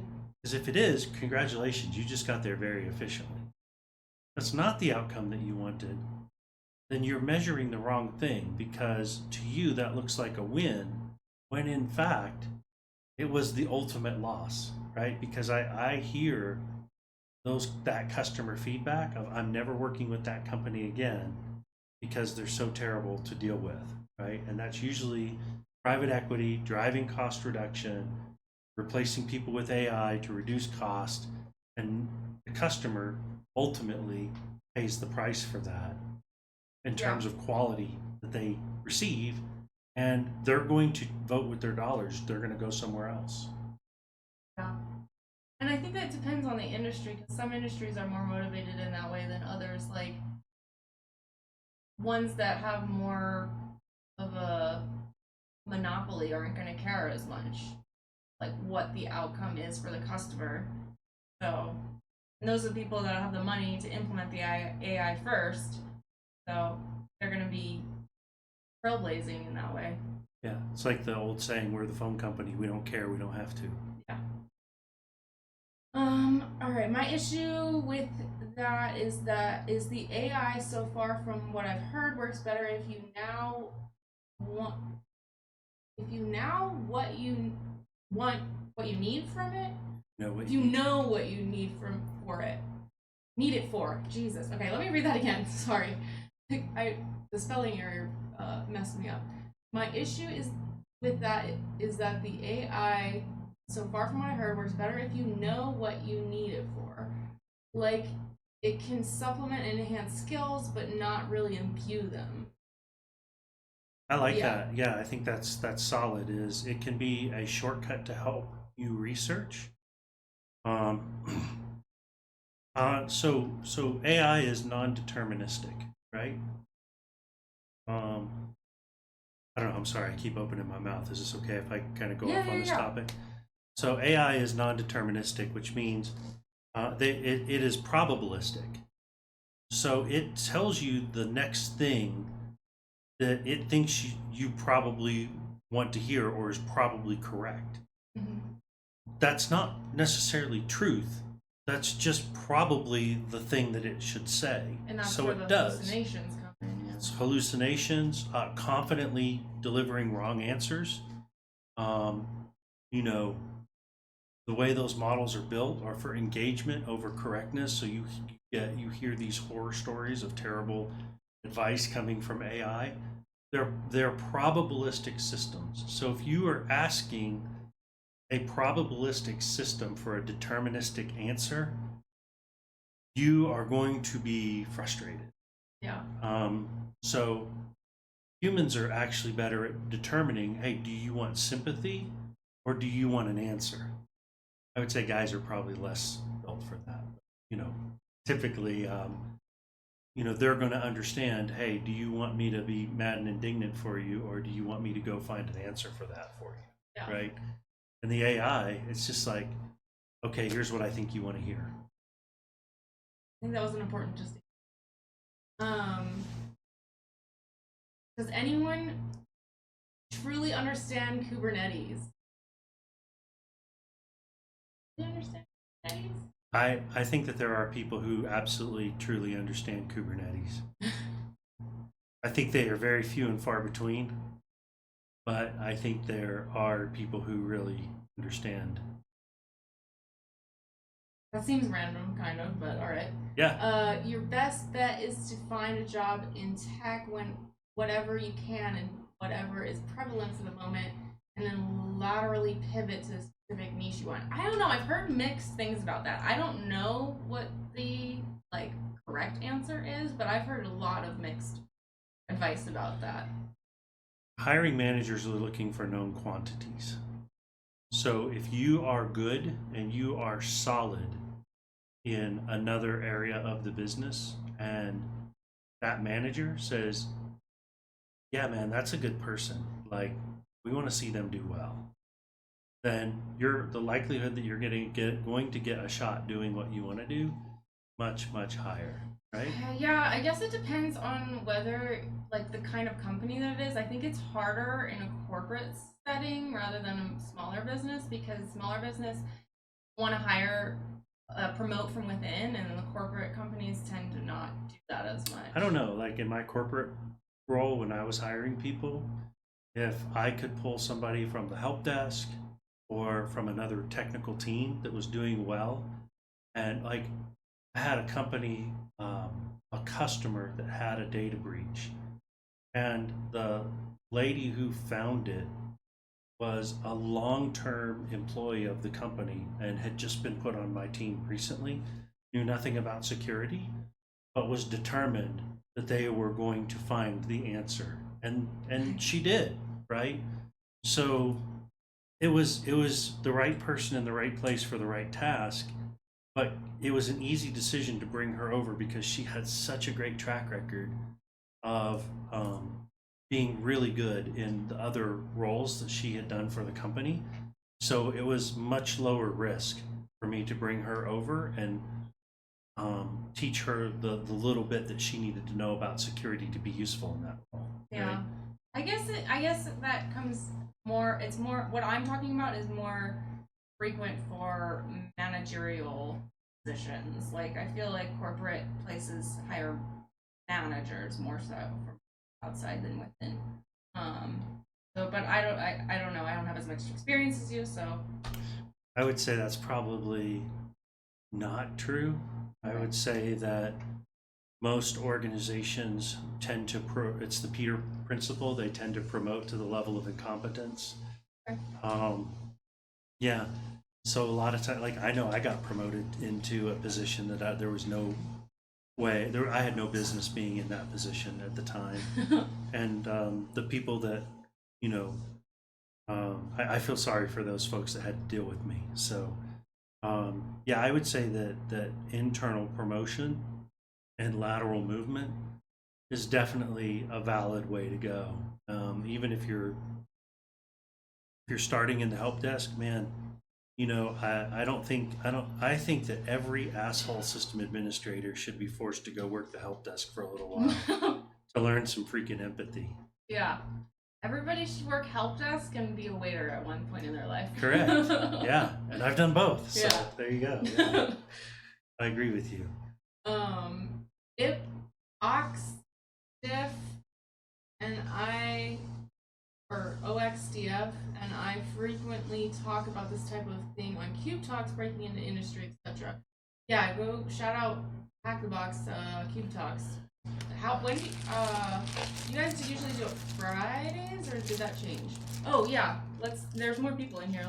Yeah, I'm gonna get 2 of these so I don't get to stick some in my own stash. Okay. We're doing a giveaway if anybody's interested for Goon coins from this year's DEF CON. If you have a P.O. box or address that you feel like sharing, we'll send you one of these guys. Focus. Is it gonna focus? Before. I know it can do it. There it goes. Can do it. We believe in you. Oh man, I did for a second. It looks cool. Just promise. I promise it looks cool. I'm starting to jumble my words. All right. That's the official logo, and then this is the back. So there's $3 ones and $5 ones. Other goons are disqualified. Oh yeah, other goons are disqualified. Sea Cove. Thanks, Neospain! Thanks for the subscription! I wish Betty was here to celebrate, but she is hiding. Does not like people besides me. Muse. Yeah, Muse. Sorry, Scorch, Night Dog. Oh, I did catch. I don't know why my alerts aren't working. Sorry for that. Maybe it's because I'm in intermission or like off or something. Maybe this scene doesn't have alerts. Maybe that's what it is. Now I'm just realizing that. Sorry, guys. Alright, yeah, we definitely gotta catch up on chat here because they are popping off a little. Oh man, that's good. Yeah. Can I do a shout out? Does it work like that? Yeah, you can do a shout out. I think anybody can do a shout out. I think I have the firms. Also, is there a mod class I can sign up for? I won't attend. I just want to look proactive, okay? Ask Cypher Enigma. Cypher Enigma's got the mod down pretty good. I do like the little sword though. Little sword. Oh, on the, you mean the key on the point? I don't know. But is that basically those skills? But is that because those skills are that rare, or because they don't pay for shit? Do you know what they're referencing? Sorry, we're kind of backed up on that. Yeah, I think we missed that point. So. I work at an AI company. Hi, Sounds of Tundra. I work every time Sounds of Tundra comes in. That's what I do, because that's what my brain does.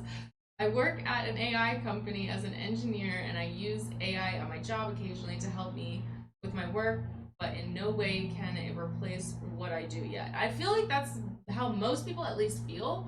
I think some companies are just jumping the gun and like getting rid of people that they actually need. Yeah, it's coming for us all. It's just going to take a while. There are jobs in cyber, but they're generally entry-level jobs. I don't know. I feel like the entry-level jobs are the ones getting wiped out more so. Those are the ones that are posted.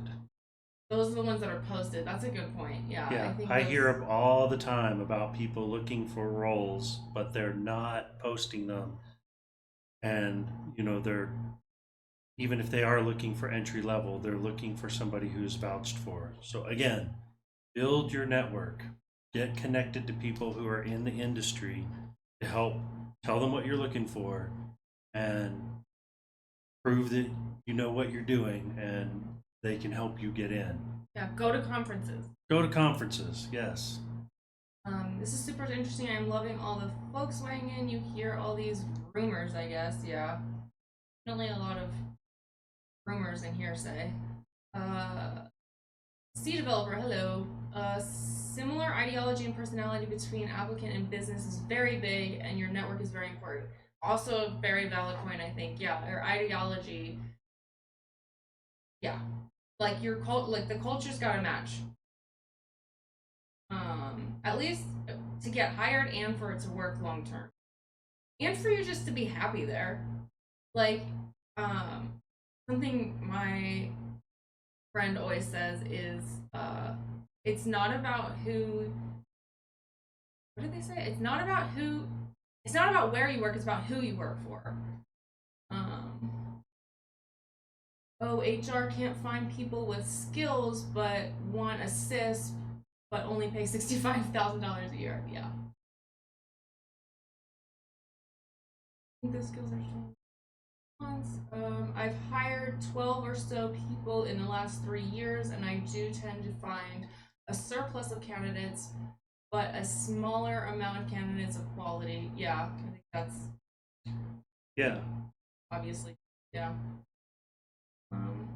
I think the other thing is like hiring managers for a lot of times, like I talk to people and they want somebody who is just like their top performer. So they go to their top performer and say, tell me all the things that make you you. And you're not going to find that again. So what you're looking for is somebody who has the ingredients to be a top performer, not somebody who is exactly like the person who is your top performer, right? Yeah. So there's definitely ownership on both sides of this. Like I see a lot of people in cyber applying for positions that they have no business applying for. And I see people asking for skill sets that they have no business asking for. That is a point I was gonna make. Yeah, I think that isn't a chicken and an egg situation. I really feel like the reason there's so many people applying to jobs that they're not qualified for is because for so long companies have been asking for these insane qualifications for an entry-level job, or a job that doesn't require 10 years of experience. And people just got to the point where they couldn't apply to anything, so they had to apply to the things that they weren't qualified for. And I think that's just like fucked the culture, the hiring culture, I guess. Yeah. The other side of that is there really is no such thing as an entry-level cybersecurity job. Yeah. I think there's some truth to that. Like you have to bring something with you. So they can't know nothing. Right. Like, you know, if you know how a mouse works and a web browser works, you're probably not going to have the skill set to be able to go through and understand what the logs that are rolling by are trying to tell you are happening in the system. So some system administration, some network administration, some database administration, some help desk experience, like managing desktops, anything. Like bring anything.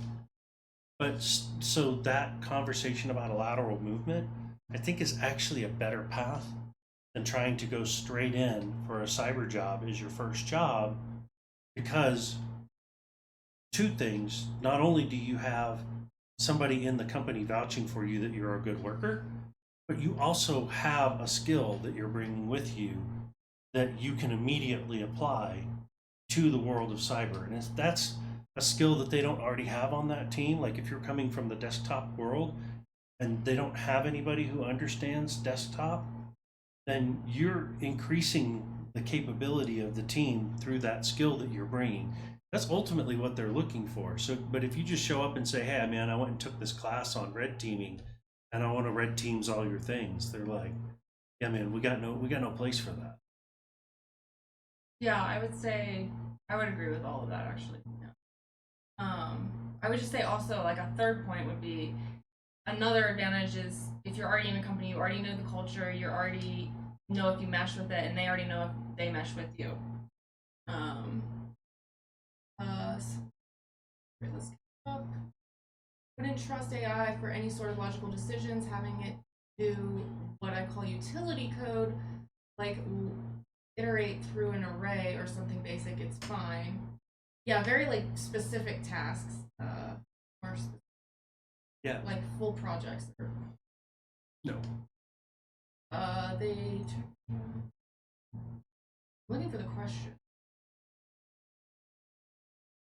In tech, I think SRE is very strong and tends to be underrated, perhaps because of the wide range of skills required. In security, I'm not sure. Have any take on that? I don't know, man. Like most SREs that I talk to are not thinking about security. They're thinking about the next thing that's going to break. I don't think there's particular jobs in cyber that is especially underrated, at least not on the technical side. GRC maybe. I heard GRC is dreadful. Have any comments on GRC? I'm going to keep those comments to myself. Okay. Yeah, GRC is important, but not technical, and are usually the easiest to replace.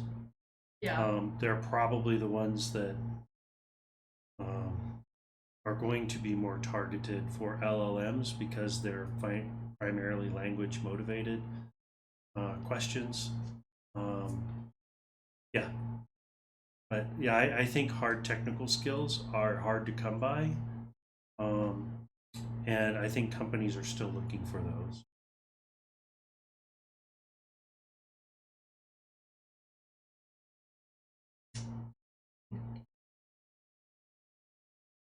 AI was just vibe coding before vibe coding was cool. I work extensively with AI pipelines, and this is the biggest problem I see. Everyone wants a single AI system and that does all the things instead of baking AI into a bespoke pipeline for a specific problem.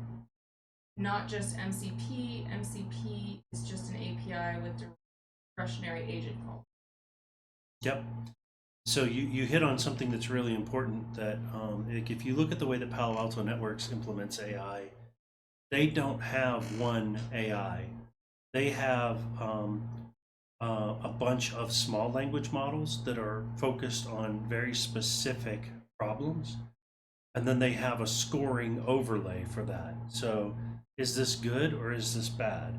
Well, they're checking every small language model is checking for specific things on, say, a binary, right? And if enough of those things come back as bad, the scoring engine is going to say, yes, that's bad. Or, hey, that's a warning. Or, no, we don't see any problems there, right? So the way to solve complex problems with AI might not be to build one big model, but to build a bunch of small models that feed larger models. And I think that's the people who are having success with AI, that's the way they're doing it, right? It's kind of like the way that people work. If you, is my house okay? I don't know. Let me check with my plumber, right? Specialized in one area, my electrician, general contractor, right? All these people who have a different perspective or different area of specialization, HVAC. And if all of those things come back okay, then yes, it's okay, right? So it's kind of like that, more of that model than I'm going to build the one brain to rule them all. Yeah, I don't have much to add to that. Yeah, I can't say. I can't speak on that subject that much. So I will move on. Definitely got to check out Java Chat. We are way behind. I'm sorry. No, I that's keep going okay. off on tangents. I've been bad about singling out the actual question. Got tons of chat fight. Goddamn slide misreading my messages. Sorry if I misspoke. There aren't entry level jobs. My bad. Got tons of jobs in Tampa, Florida area. The question, are we shipping international? That's a good question. I didn't think about that. Can we ship international? I don't know how much. Yeah, I guess that would probably be too much. If you want to send like something with self-addressed whatever and it's already postage paid, then maybe. Okay. But yeah, that's fair. Yeah. Yeah, so for the most part, we're just doing in the United States or yeah. Yes. Yeah, just US.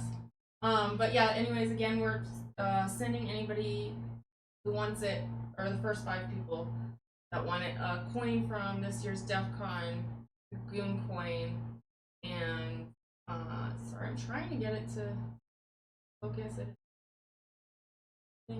And if you do want it, just DM me on Discord. If one of my mods can put the Discord in the chat, please, so people can get their coins. Alright. I think most of it's just Devil's Voice. Nice to know ridiculous job qualification thing is still going strong. Yep, for sure. I mean, I applied for a role at an MSP that I wasn't qualified for, and the HR department offered me an interview for a different role. Yeah, I guess that still happens sometimes if a person's actually reading it. I would like to know who the name of that MSP was, because that's really solid that somebody actually got to the point of reading the resume. Yeah, a human. Shout out to them. I'm still having trouble. Hi, Big D. Trouble to get into an entry-level help desk job, though. That's what I've heard a lot too. I've heard they're hard to get from the people that are actually seeking them. Entry level equals ServiceNow for tickets and firing off Ansible jobs.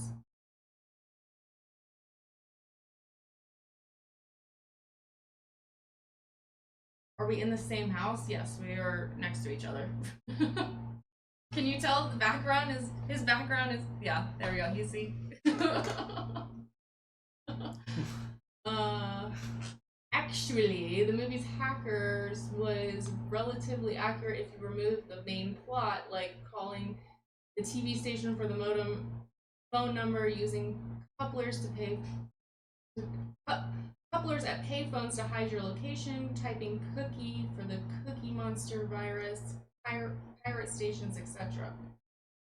Okay, interesting take. I don't know exactly where that came from, probably a while ago. That was probably from the War Dialer conversation. Oh, that was a while ago. Yeah. Alright. Perhaps I have 2 decades of IT experience. Oh, that's a ruse.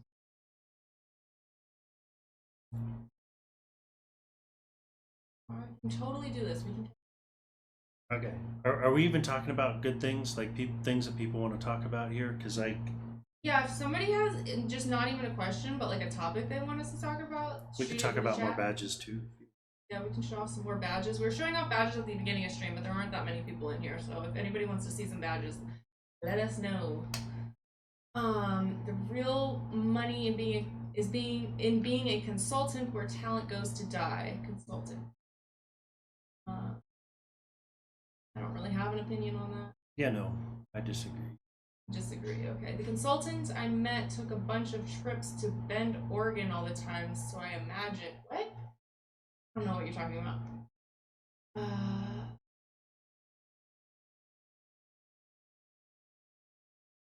Don't know that the Discord, is that the right, I might have not updated the command to have the right Discord link. I think I forgot to do that. I think it was expired. You want an entry-level help desk job, just build up your hard skills, demonstrate those skills somehow, blog, YouTube, GitHub, etc., and then network like crazy. Is that the Devil's Voice that's Put my name up there. Oh. Can't see what Where are this you? is. Where are you seeing? Down, down, down. Up. Something something polar. We love you, P0lr. Oh, who's that? That's Devil's voice. Oh, okay. That's what I thought. He keeps saying it. Love you too, buddy. If you want an intro, I just read that.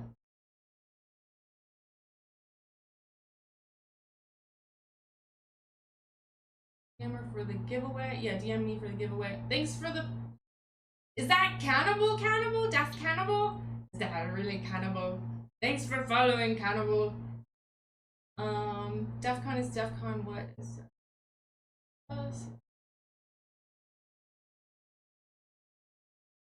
I just like that there's a tool chest inside. Yeah, I know. There's a freaking tool chest in like the office area. LMAO, why can't I hold? Still not for us, sorry. Everything is computer. Alright, yeah, they're just mostly goofing off, so. All your base are belong to us. Your base are belong to us. What's your resending? Hey, Cannibal, you make good photos. Yeah, Cannibal's Sure. pretty good photo. I don't believe that's really Cannibal. He needs to take a picture right now and send it to us. Yeah, prove it, Cannibal. I can ask a question. Okay, ask away. I miss the old school mod files. I don't know about those. Should I get on the Discord audio and ask? No, I'm not in there. I don't have my headphones on or anything because I'm trying, because like normally I would say yes, but in this platform, no. I'm too distracting. Because we're not gonna both be able to hear it, and I'm just gonna have to repeat it. It's gonna be awkward. Going to take, if you can ask it in the chat though, please do. Going to take a picture of Devil's butt. Perfect. All right, we'll take that as proof that you're cannibal as well. Yeah. Mod was a sounds file. Works somewhat like MIDI, except you provided your own samples with the file. I have no. Do you know what he's talking about? Okay, so it's a MIDI with the samples built into it. So it's a combination of what notes to play, and then use this sample to play each note, each different like instrument in the MIDI file. That makes sense. I don't get it. And plus her mic cord has a bad ground wire and it's creepy. Oh, is it? No, that's something else. There's something humming. I think here, let's turn the fan off. That's probably gonna. Okay. I always forget to turn it on. It's so hot in here. Yeah. I think that should help a little bit. Oh, the AC's on though, so that's probably actually the main cause.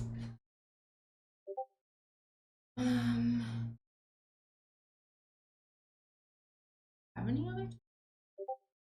You're done? I don't know. No question. Oh, we can talk. You should talk about this. What is this? You know what that is.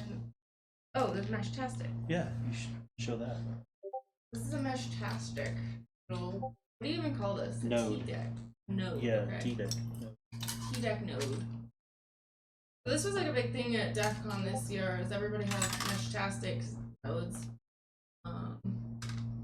It seemed like it was like, it blew up this year. Am I wrong about that, or was that just... two or 3 years ago, maybe? Because they made the Darknet badge a Mesh-tastic node. Looks like a little BlackBerry, but cooler. It does. It's, yeah, the BlackBerry keyboard. And, yeah, it's like all self-contained. I haven't even used one yet. Man, I didn't even open my car hacking village badge from this year. Like, that's how behind I am on this stuff. Oh, yay! Let's do what do you call it? An unboxing. Oh, yeah. Unboxing stream. Gotta see if I'm on the right thing here. Here. There we go. Okay. Yeah. So. They always have, like, crazy badges. Yeah. Crazy good badges. So, yeah. So the thing about this thing is it has multicolor silkscreen, which is really hard to do. So kudos to those guys. They did, Justin and the crew over there. I'm not sure who actually made the badge this year. Let's see if it says on here. I don't know. Can you read that? Black Harbor? Active and next. Oh, Uber Woozle Exercron? Exercron? Okay. Exocron? Looks like it's three names? Linted, Uber Woozle, and Exercron. Okay, cool. Yeah, they did a good job. There's a lot going on the back of it. Yeah, so this is this year's compared to this is last year's. What, does it need a battery? I can put a battery in it if you want to play with This it. has batteries in it. I don't know if they actually work. No, I mean the. Right. Oh yeah, it's got it here. You want to put the battery in that one? Okay. Fun with badges! Yay! Yay! Looking at the growth of an individual towards a cybersecurity career besides Google it or follow some roadmap.sh. Overall, what do you recommend for someone that's looking to grow their career into a sec role as we move towards 2026? Something that I struggle with over 2 decades in it is actually growing forward in my career. Also, if you're in IT ops for too long, you get pigeonholed into a role. No one wants to advance out of IT ops, sysadmin type role. So they're saying I guess they're stuck in kind of.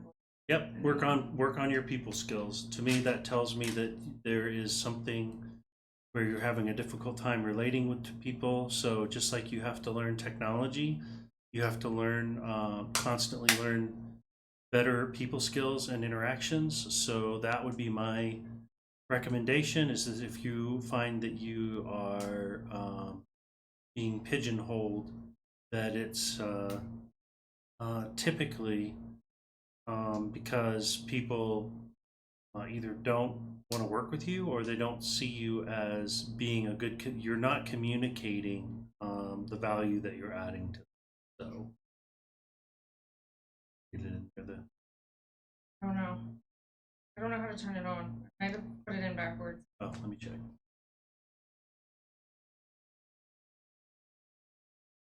I don't know if that's helpful, but that's what I would say is, ooh, you got it in the right way.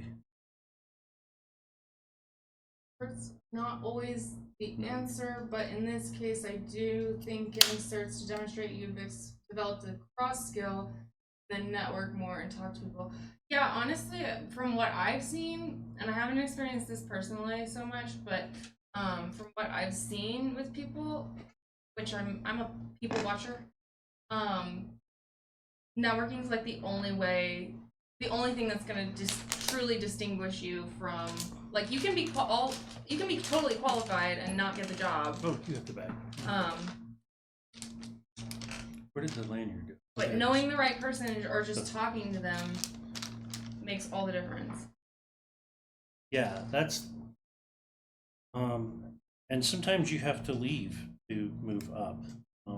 That is true, that if you are seen as being, if your leadership has decided to pigeonhole you and you cannot break out of that, then you will need to move to a different company to start to create a different impression. Right now would not be the time to do that. By the way, if you have something, you should probably ride it out until the economy recovers and the job market. All right, do you have any good analogies for understanding DNS? DNS, well, I mean, the common one is that it's a phone book, the phone book of the internet, right? So if you want to, machines don't speak names, they speak numbers. And the way that you get those numbers is to look them up in DNS. But yeah, I don't know that we should probably do DNS as a topic for another day, because that's okay. I could talk a lot about DNS. DNS day, okay. Yeah. I don't know, maybe you should put it out to the people on here. Do they actually want to hear about DNS? Yeah, who wants to learn about DNS? Is anybody actually interested in DNS? I feel like most people just don't understand. I don't think most people care about how things like that. I hope that your followers prove me wrong on that. Okay. Guess we'll have to see. I get a little disheartened.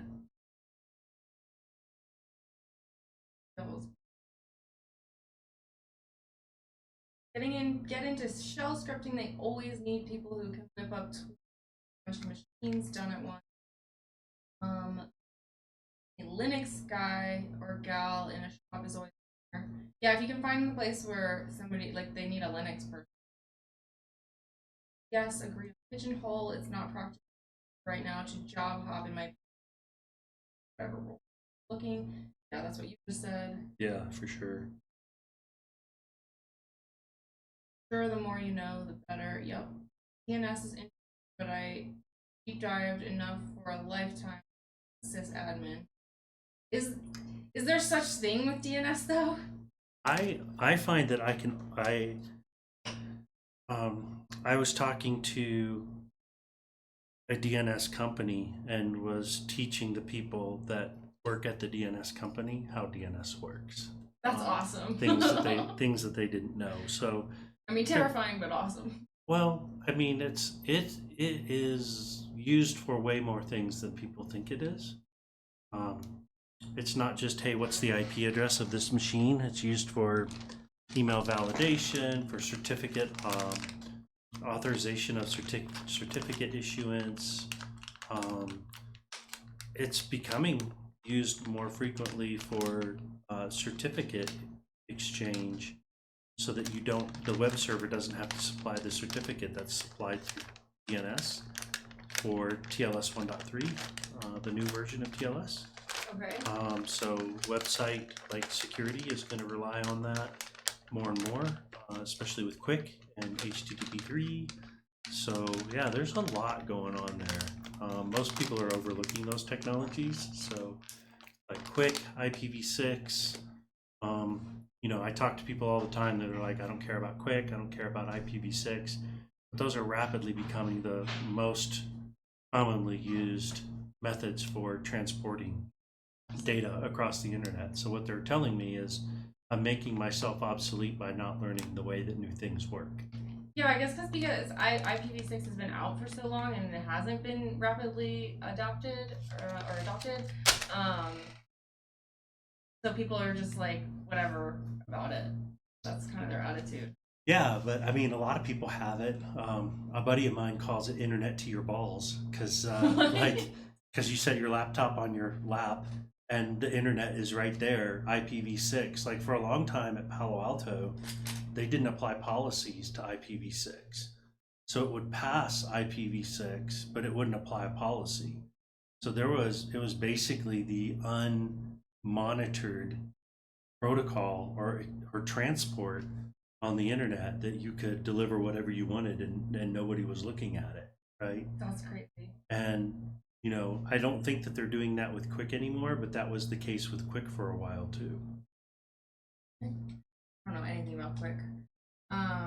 Need an exfil DNS demo. Oh, okay. Yeah, that's pretty easy. So exfil is going to be request side. So you're going to encode the data and the name that you're querying, and then send it to a server that you control so you can collect that. But yeah, that's something that we could definitely talk about and showcase how to do something like that. Threat delivery systems are a lot of fun to talk about as well. So most people are interacting with those and they don't know it because it's fairly invisible. So TDSs would be a good topic. Brian says if you want to talk about something that no one really understands, like deep dive into BGP. What is BGP? BGP is Border Gateway Protocol. Okay. Yeah, actually, so between cross-connected service providers, they don't route via IP really. They route via BGP. So AS numbers, autonomous system numbers, that's how the internet actually routes. Yeah. Good call out on the BGP, by the way. So thanks for that. Vector routing. Anything about vector routing? I'm not familiar with that term. I mean, maybe that's what I was describing with the passing data to autonomous systems. There's a couple neat things with DNS when you get into zone transfer and delegations and SRV records. Yeah. Zone transfers are widely not permitted anymore. So I mean, you can find them sometimes. It's like a gold mine when you do, but that is widely becoming a thing of the past. SRV records, maybe. Delegation is a really interesting topic. Yeah, if you've never heard of, most people think of delegation as like the true sense of delegation, which is where you're pointing to new name servers. But if you've never heard of this, check it out. It's called a D name. And everybody's heard of a C name, a canonical name. But a D name works the same way as a C name, but it's like a lazy delegation to another system. So not only the name that you provide in the D name gets forwarded to the D name resolver, but all of the subdomains beneath that get passed to the DNAME subresolver too. So that's a super cool, super scary thing. And that's one of the things that I was telling the DNS people about that they'd never heard of, and they didn't believe me until they went and looked it up, and come to find out their product actually is one of the few products that supports that, and they didn't know that they could do that with their product. So there's a lot of cool things there. Delegation is super awesome. So yeah, that's a fun topic. All right, that's way over my head, so I can't comment on that. But don't use your phone. It's a mesh tastic. It's technically not a phone. All right, so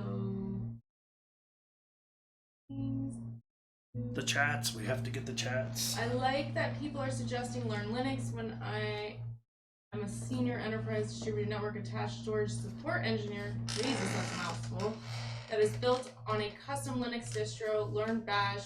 Been there, done that. Is there more I could learn? Sure, awk, and sed suck sometimes. Sed grep and awk. The internet was built on those three commands, right?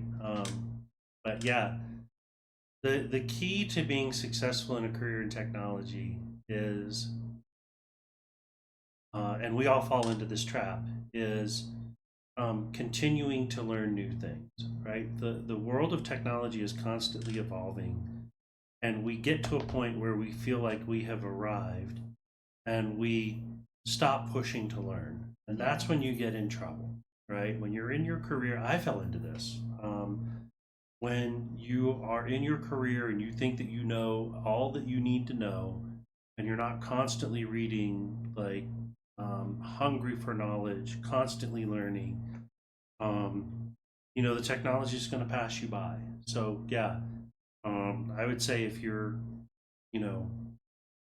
the more you know, the more you realize you don't know. Right? Yeah. And if you feel like you've got all the answers, you probably have not achieved the level of knowledge that you need to be at to recognize where your inadequacies are. That's what's so intimidating, is really, truly experiencing the more I learn, the more I know I don't know. But that's beautiful, because the difference between you and me is time. Yeah. That's it. Like, I'm not smarter, I'm not better. I've just had I'm not. I've just had a lot more time looking at these problems that I can bring to the table than you do. That's it. That's the only difference. If you say so. I truly think that. I think that if you're, I'd love to hear from from the chat if I'm wrong on that. But I think that's the key. Let's catch up real quick. I don't think I've ever seen a zone transfer in the wild in the last 5 years. Well, okay, that's not true. I've seen. Yeah, it's super rare.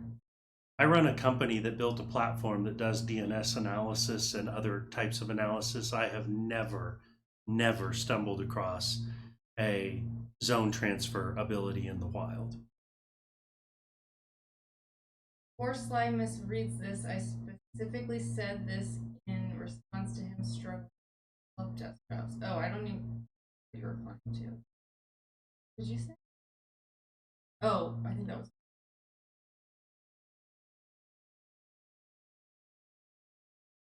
All right, did we figure out what the car hacking badge does? It turns on and it lights up. I showed it earlier. Oh. But yeah, I don't. There's no. I think I can show this one. Yeah. Is that against the rules? It is. There's been some rule breakers. Or it might not be working. It might be dead. Okay. Yeah. But it's I mean, man, look at the artwork on this thing. Yeah, those plates, how they interlock on top like of each if you other, look at the that's cool. side, like the way that they connect, it's insanity. Like I showed this to other badge makers and they were losing their mind on like what they had to do to get the 3D and the interconnects on this right. It's just, man, such super cool and creative people. Yeah, I wish you out could there see making it better badges. on the camera, but Yeah. it doesn't look like it's coming. Like, Oh, sorry. that's okay. Yeah. Not your fault. Okay. Shitty camera's fault. Super cool stuff, lots of cool badges. But yeah, we should totally make one. What we need ideas for badges. We're constantly looking for cool ideas for badges. So if you have cool ideas for badges, let us know. I want to make. Okay, so I guess I can spoil this. I'm gonna try and make a Betty or cat themed SAO, and but I want to eventually do a cat badge. But do you think that's a bad idea because DEF CON did a cat badge like last year or the year? Well, I mean, DEF CON did Mars cat badge. Yeah. Mar always does the stylized cats. It's kind of their thing. Oh. But I think if you did more, yeah, Mars cats are kind of like blobs. Just like if it was, as long as it was like a totally different style, we think it's okay. I think it'd be cool. Yeah, Okay. yeah. I don't think anybody's going to be bad about more cat badges at DEF CON. Yeah, I feel like there's enough cat lovers. Yeah. Are there things in tech that you enjoy doing as a hobby or in part as a hobby? Yeah. You definitely feel like you could speak a lot on Who's that question from? P0lr. Sweet, thanks for that. Yeah, I do a lot with ham radio, which I think is super fun. I do a lot of FT8, Meshtastic. I have an ADSB receiver. It's one of the top ones in Denver for monitoring aircraft positions. I do a lot with electronics and technology for fun, building badges. Yeah, I sit with my wife and watch TV at night, and she'll have a book or be scrolling on her phone, and I'll be working on building a badge or something. So I spend a lot of time with technology. 3D printing too lately. Yeah, got a 3D printer, and I really have enjoyed that, and it really is supplemental to some of the other hobbies. So I've been 3D printing a lot, but I've been 3D printing a lot for my ham radio hobbies, like holders and end caps and clips for coax, and I mean just all kinds of crazy things. So yeah, Rumplay wants to know if you printed a Liberator. I don't know what that is either. I have a QRP Labs QDX. It's a tiny QRP digital only radio for FT8, and I 3D printed a case for that because the case that comes with it has a lot of air inside of it, airspace, and I printed a slimmer case for that, which is super cool. So yeah, that's been a lot of fun. Zozo wants to know, do you sell custom badges? Would you badge? I've done some custom badges before. If you have an idea of what you want, I would be willing to talk about that. So, but yeah, that's not. Yeah, I'd need to hear the use case, what you're after for that. Yeah, he has to be inspired. You have to inspire him. Yeah, I don't like if it's something cool and fun for the community, I'd probably be more into doing that. If it's like, hey, take my corporate logo and Yeah. badge it up, that's a tall order. Oh, a pew pew gun. He's asking if you've ever printed a gun. Oh no, no, I don't know that 3D printers are reliable for that. And if I have something exploding in my hand, I want to make sure the explosion goes the right way. So Yeah, that's. if I'm going to shoot a gun, it's going to be a real gun. Tyler Ramsby is thinking about doing Hack Smarter group. Oh, I mean Hack Smarter guy. I don't know his.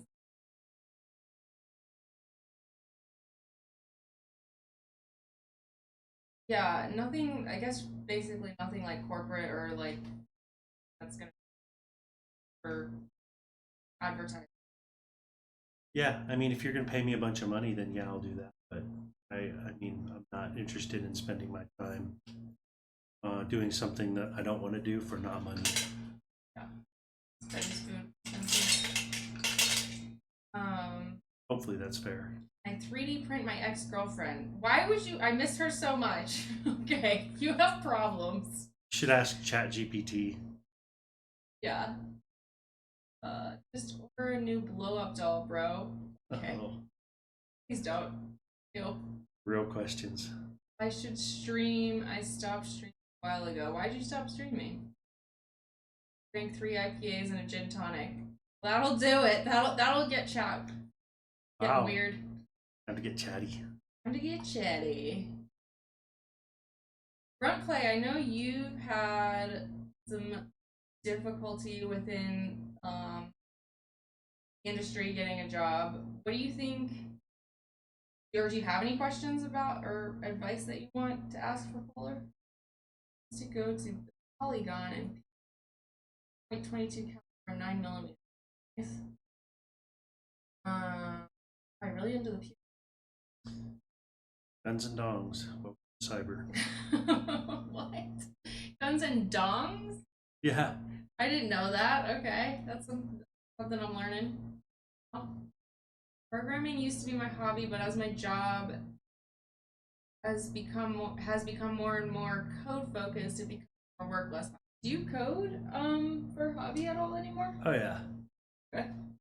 Look, man, code is yes. If you do it all day long, I can understand it's your job. You don't want to do it when you get home, but you know, that's like if you're a construction worker and you have a hammer.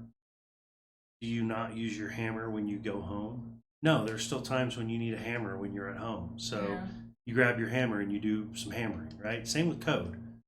Code is a tool that you use to solve a problem. Most businesses invest in, they don't really give a crap about your code. They care about the outcome of your code. That's what they're paying for. And same at home. Like there are times when you're going to want to do something that code is the right way to do that. So yeah. I find that most of the things I want to do at home, if I look around a little bit, somebody's already done it and done a way better job than I would have. So, you know, I can outsource that to the boss. What's your favorite thing to code, I guess? Work on. My favorite thing to code. Wow. I like coding protocols. Okay. And I do it in weird ways. I use structures or struct inside of Python to emulate C structures because I like writing in Python and it's portable. But so I like doing binary protocol decodes in Python. So like NVT negotiation in Telnet, or I mean, it's not byte level, but you know, if there's like a byte level protocol that I'm like port scanning and finding services, I love building a new test for a binary protocol that I have to bit bang. Yeah. Okay. Yeah, that's my favorite. And it's, you're lighting up. Well, it's cool because ChatGPT is actually, it's kind of fun to use AI because I'll just get like a random payload back from a service that I've interrogated, and it's just a bunch of crap. And I throw it at ChatGPT and I'm like, what is this? Oh, well, I think that's this and this protocol and this is, and I'm like, well, decode it for me. And it's like, okay, well, I think this is what it's trying to tell you. And I was like, okay, give me an example of some Python code that would decode this successfully. And about 90% of the time it gets it wrong, but 10% of the time it gets it right. And it's kind of fascinating to see that, or it'll at least get me started, so that's fun. Nerd. Yeah, for sure. How did you get that jacket? I mean, I'm guessing you mean his polo? Call it a polo. I was on the knock team for Black Hat for a couple of years, and at the end of the show, I think the Grifter brought this in and gave it to me. Sozo says, I might have missed it, but how did you get into hacking? So yeah, we did that at the beginning of stream, so I guess you can recap a little bit that story. Well, I got into, I'll answer it from a different direction this time. How's that? Yeah, that works. So I got into hacking professionally I was on a blue team. I was a firewall administrator. And I was on the kind of the top tier of escalation for firewall management, administration, whatnot, right? And the company that I was working for said, hey, we have this new team called the threat team. And this was when IDS, IPS was still fairly new. And SIM was fairly new. And so they started that team, and they said, okay, we're seeing some people do weird things that we don't understand. We need some people to go figure out what this is. And so another guy and I. They didn't know if it was a problem or. They just didn't know. It was just, I'm going to digress a little more. Security is not about finding bad things. Security is about finding things that you don't understand and figuring out if they're good or bad. Right? And as you understand more of, hey, these are good things, they're not anomalies anymore. You don't have to look at them. You can focus on the things that you still don't understand, right? So that's where this company was, is they had stuff that was going on that they had visibility into, but they didn't know if it was good or bad, and they needed some folks to find out. So another guy and I worked on this, right? And I said, okay, well, the first thing we need to do is figure out what we have, what's exposed to the internet, and if we can game it.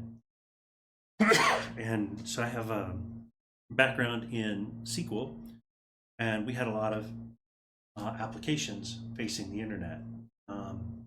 And my buddy did a little bit of SQL injection, which at the time was black magic, and dumped the entire database. Like, this company was in business to run a database, like a massive database, or several of them. They owned like 17 of the largest databases in the world at the time.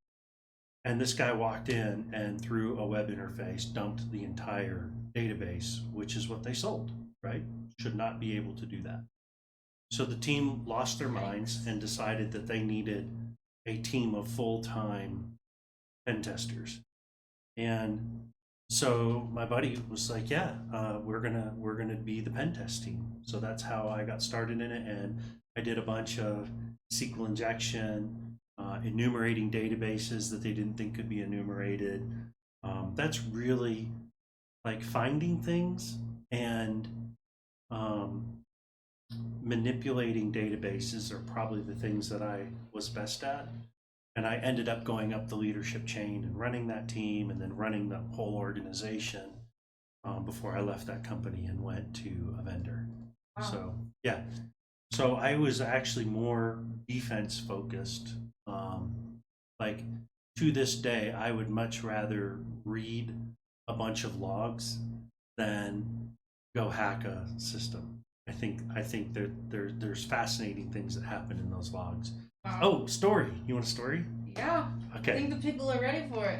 All right. So one year I was visiting my in-laws for Christmas, and I get to the point where I just had enough of people and I got to go chill and do something else. So I had a web server running, and I went and was just reading through the web server logs at midnight because that's what you do on Christmas Eve. Sure. Right. So I'm reading through the error log, and this poem shows up.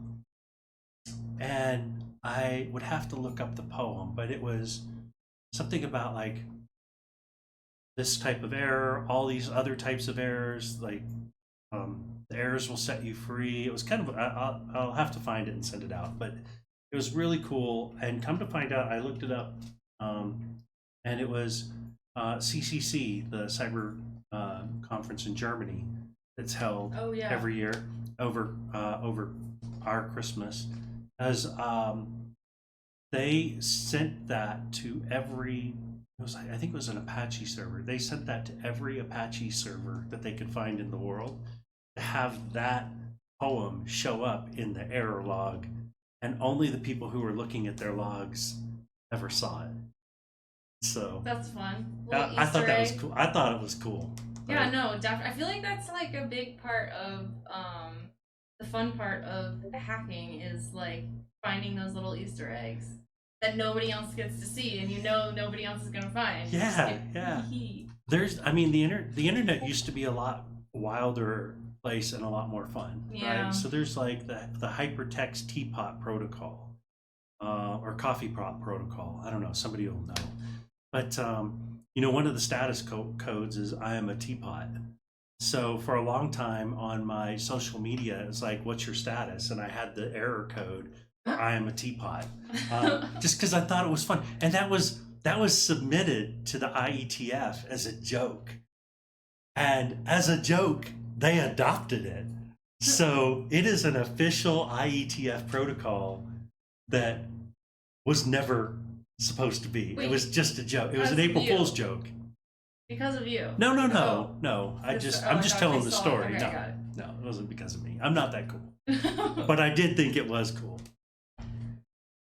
Okay, it's more like if I'm a carpenter by day, I will still build stuff in my free time, but less so just for fun than if I was a carpenter. Yeah, I think that's fair.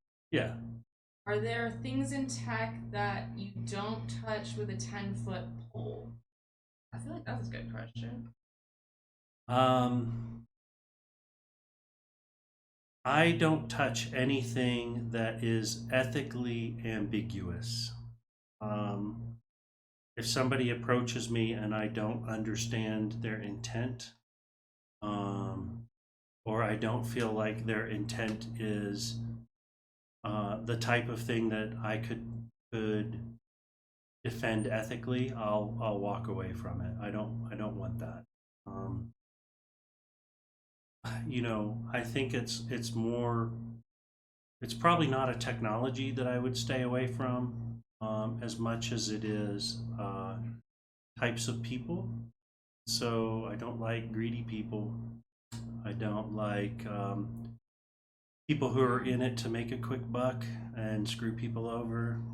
I see people trying to do that. I don't help that. I don't know. I would add that you're one of those people that are particularly good at spotting in people. You have a good people radar. Oh, yeah. You can spot them. I try to understand people's intent. That's the key. It's not about technology. It's about intent. Thanks for that. Please code a HTTP server. What? Why? No. Okay. I mean, you can ask ChatGPT to do that in whatever language you want. Yeah. That's something ChatGPT is capable of. That's right. You typed that in the wrong window. I think you meant to type that in your ChatGPT window.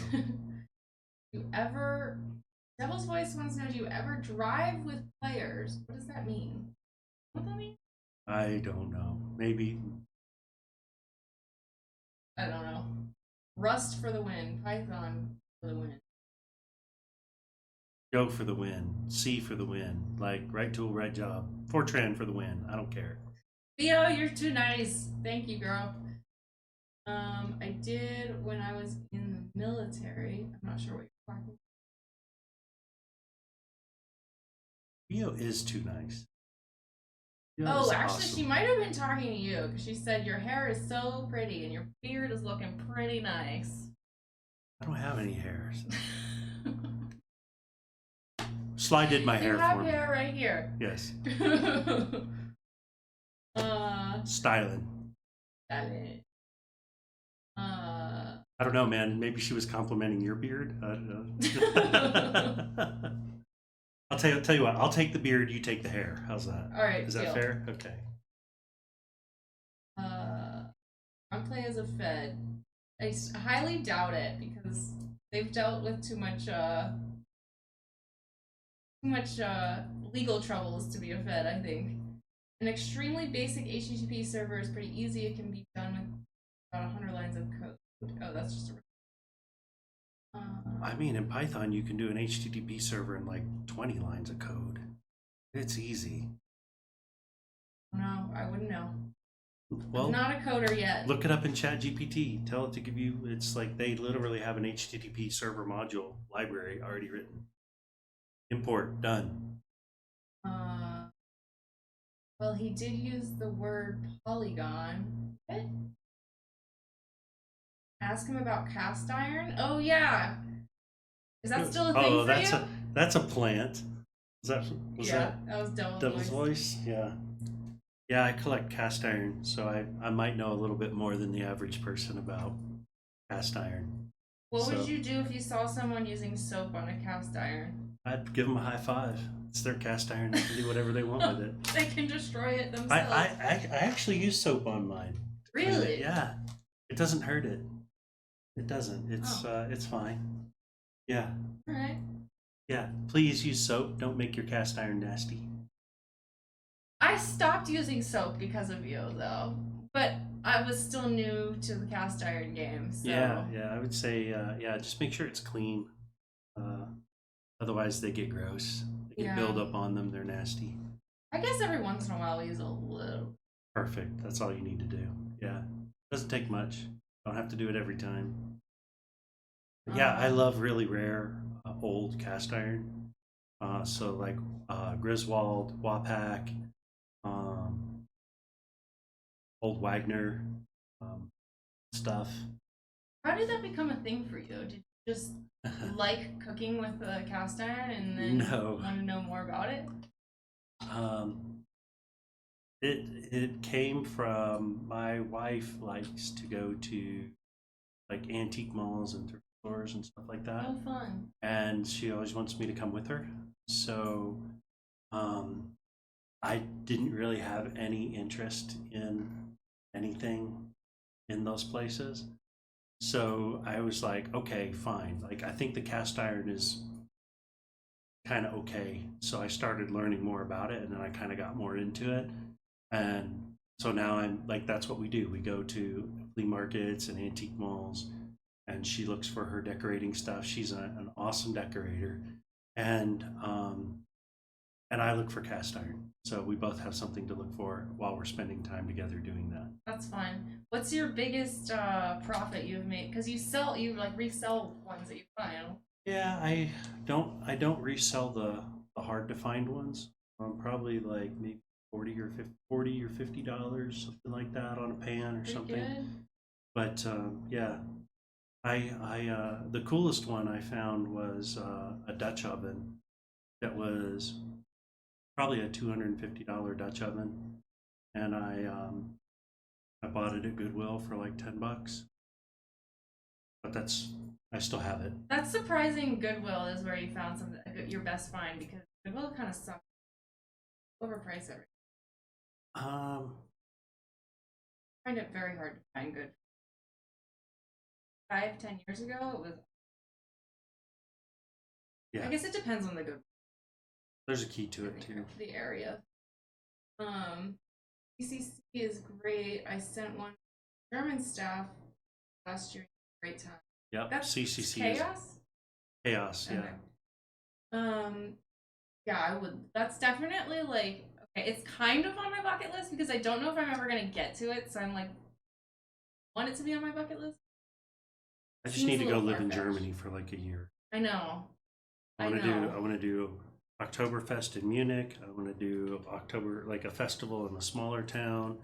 I want to do, like, my family's from Germany. I want to go find that, where they were from. And like, I want to do, like, European cyber conferences are, I feel like they're way more focused.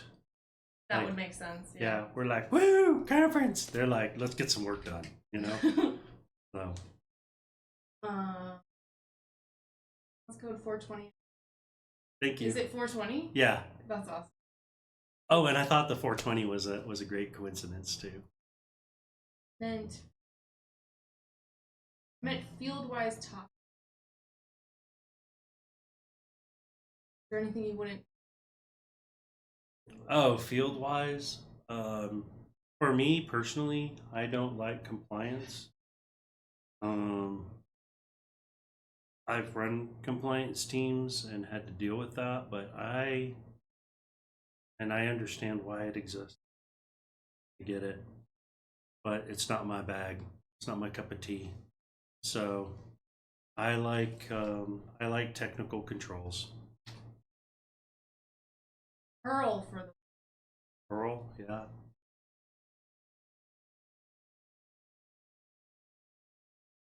Let's steer you wrong. Typos in your chats are. Oh, thanks for the follow, KMac back. Sorry, that was a minute ago. Not bad. Why is working on her neck? That's right. Starting. You can donate your hair to P0lr. Wait, can we see what you would look like with hair? Can I put it over your head? Yeah. All right, let's do this. Crazy fun times. This is what P0lr would look like with hair. Is it right? Am I doing it right? There we go.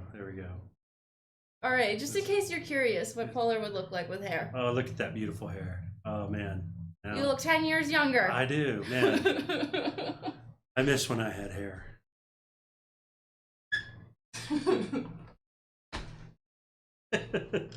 I'll do a mustache.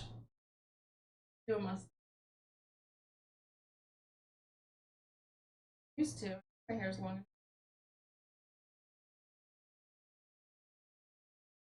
This is new with facial hair. Very nice. Thank you. Better than mine. Jeez. She's beating me on all fronts here, folks. I think, except for DNS, I think they probably meant writing in HTTP by following the protocol from scratch, not just improving. So I've done that on Arduino. See, again, don't recommend it. It is a text-based protocol, so that makes it nice. At least you don't have to do a binary. Seriously, is there an invisible tool in here? Patty needs a bounty? Gosh. I found two working Xbox 360s at Goodwill. I mean, that's a pretty good find. Yeah, man. The Goodwill is like, we have a really nice Goodwill where I live, and like I go in there regularly, so they know me. So they're cool. Yeah, they treat me well. That's always the best when there's no bar. Yeah, totally a thrift troller. Yeah. Oh gee, if he can bypass chat, I wonder what else he can bypass chat. I'm skipping over a lot of your chats because your chats are flooding it. I don't have the retro bug yet. Everyone around. You mean the retro bug, like for finding it? Come to UK beforehand. Go to. It will be a short flight for me. That's true, yeah. So I did Black Hat in London for a few years, and man, I miss doing that. So it's cool. The last year that I did that, I went to Scotland as well, and that was super cool. Yeah, cannot wait to get back over to Europe. super fun, great transit, like public transportation actually works over there. Congrats. Yeah, you don't have to rent. Yeah, you don't have to drive. The roads are not great, but the public transportation makes up for it. Gavin? Question mark. I'm not down with the slang. I hate doing compliance for clients. It's just some automated scam or version of God. Well, a lot of it is. Okay. Retro bug, as in retro computing. Oh yeah, I love me some retro computing, but that last comment was really an interesting one. Can I talk about that for a minute? Yeah, we're mostly covered. Okay, so those numbers are important. Those version numbers are important. So when I do an attack surface profile of an organization, even if you are not vulnerable, even if that system is not vulnerable, if it looks like it's vulnerable, it's interesting to an attacker. The last thing that we want is for an attacker to find anything that is interesting in your environment. We want them to look at you and say, there's nothing here, and move on to the next target. So even though you may not be vulnerable, the fact that you look like you might be vulnerable is still important. And a lot of organizations downplay that risk because they don't want to deal with properly maintaining their systems keeping them up to date. So totally understand where you're coming from, and yes, hey, that vulnerable version, you may not have the actual functionality that's vulnerable enabled, but if I'm an attacker, I'm still going to look, and I'm going to probably spend more time in your environment then, because I'm already looking at your environment. So yeah, it's really important. You're fighting not only a technical battle, but one of psychology, where you want to push the battlefield away from you. Do not want people looking at you anymore or any longer than they have to figure out that there's nothing interesting there. And most companies say, well, we have enough defenses that if they come at us, we'll be able to see them. But why would you even want to let it escalate to that when all it takes to not have that happen is to fix your shit? And I understand that sometimes you can't do that because it's legacy, or right, there are a lot of reasons for that. But downplaying it by saying the version number isn't important is not helpful, and is marginally correct, I feel. So I feel like that's a unique, like a new take that I've never heard before, and pretty good one. Bruce talking about game console modding. Find modding game consoles to fun. Those 360 old to me. Did you ever get into that? My retro computing is different. Mine is like Commodore's TI-99, Atari 2600, Sun workstations. Like I'm old school. Well, I guess I have a question for Drew. When do you think what consoles, I guess, are harder to mod for security reasons than others? Like, are game consoles secure? They're like rated really secure, from my understanding, but I can't imagine that they are very security focused. So, like, why would that be? I guess because they don't have as much capability as your other computers. Well, we know a guy who would know the answer to that. Oh. We should ask him. Okay. You should have him come on and talk about that. Right. That be Devil's Wigs? No. Us. Oh, yeah. Oh, yeah. Yeah. Okay. The guy. If I can figure out how to get him here. You might have to go to him. Yeah. But it would be worth it. Yeah, that's true. Where Betty at? Betty is hiding. Betty is not yeah. I found Dan's so Betty big and last scary. time. Last time I was here. Oh, I forgot that was right. She let you pet her. Yeah, yeah. That was crazy. Yeah.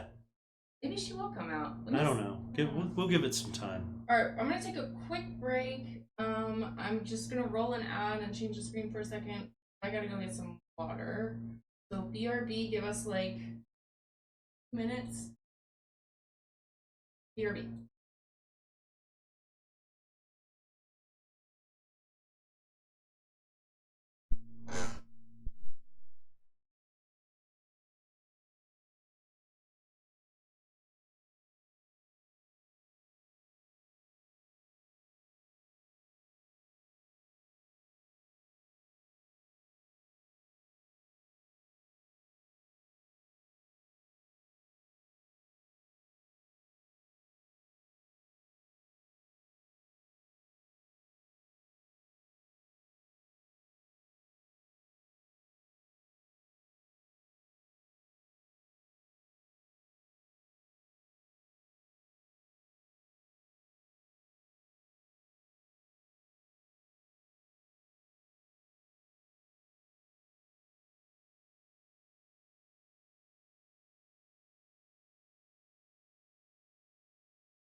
Alright, mic it back on. And oh, that's and we're back. Hello, hello, hello. Alright, where did I lost track of where we were in chat. Who don't make mods. Alright, Drew Polino. Hopefully I can get a special guest that would be very interesting to you. Hopefully we can do that soon. I don't want to say their name because I don't know if they're going to agree to it. From what I know, newer consoles are definitely harder to mod. Yeah, I feel like Nintendo's are ones with like the most security, from what I've heard. But that's just obvious. Yes, documenting policies and procedures, access controls, locations of cameras, and door badge signouts, priority diesel contracts for the generators, vendor contracts, man traps, etc. Still a large portion of my time is still that stupid effing automated scanner that updated overnight, and now I got to spend an hour or two tracking down a dumbass CVE that doesn't apply to me. I spend a week once a year doing an audit for certification, then the rest of the year chasing CVEs where the only acceptable solution is to upgrade software regardless of what the CVE is, but I can agree to disagree. Agree? Talking about Yeah, no, I think they have it's a legitimate point, right? So they're countering my argument with the fact that they spend a lot of time chasing CVEs that are not actually applicable to them. And I do understand that argument. Believe me. I think that I think the appropriate position here is to agree to disagree. Because when I talk to executives and I say, you have systems that look vulnerable, and that invites attackers to spend more time in looking at you, they do think that's a problem and they do want that resolved. Now, whether they're willing to fund that to staff for it is a different question, right? Everybody wants everything as long as it's for free. But when it has a price tag associated with it, that changes. So that's really the question is, are you willing to fund the remediation, or are you going to live with the higher degree of attacker interest? Different organizations make different decisions there. Were you responding to me or him? Okay, Brian's saying, were you responding to me or him? They're talking to Crash. Because I believe the vast majority of compliance work you've done is vuln scanning, but the vast majority of GRC as an industry subsection of cyber is nothing to do with vuln scan. Yes. Well, okay. That's just an expansion of what we're talking about. Okay. Yeah, I went off down a rabbit hole. Got everybody distracted.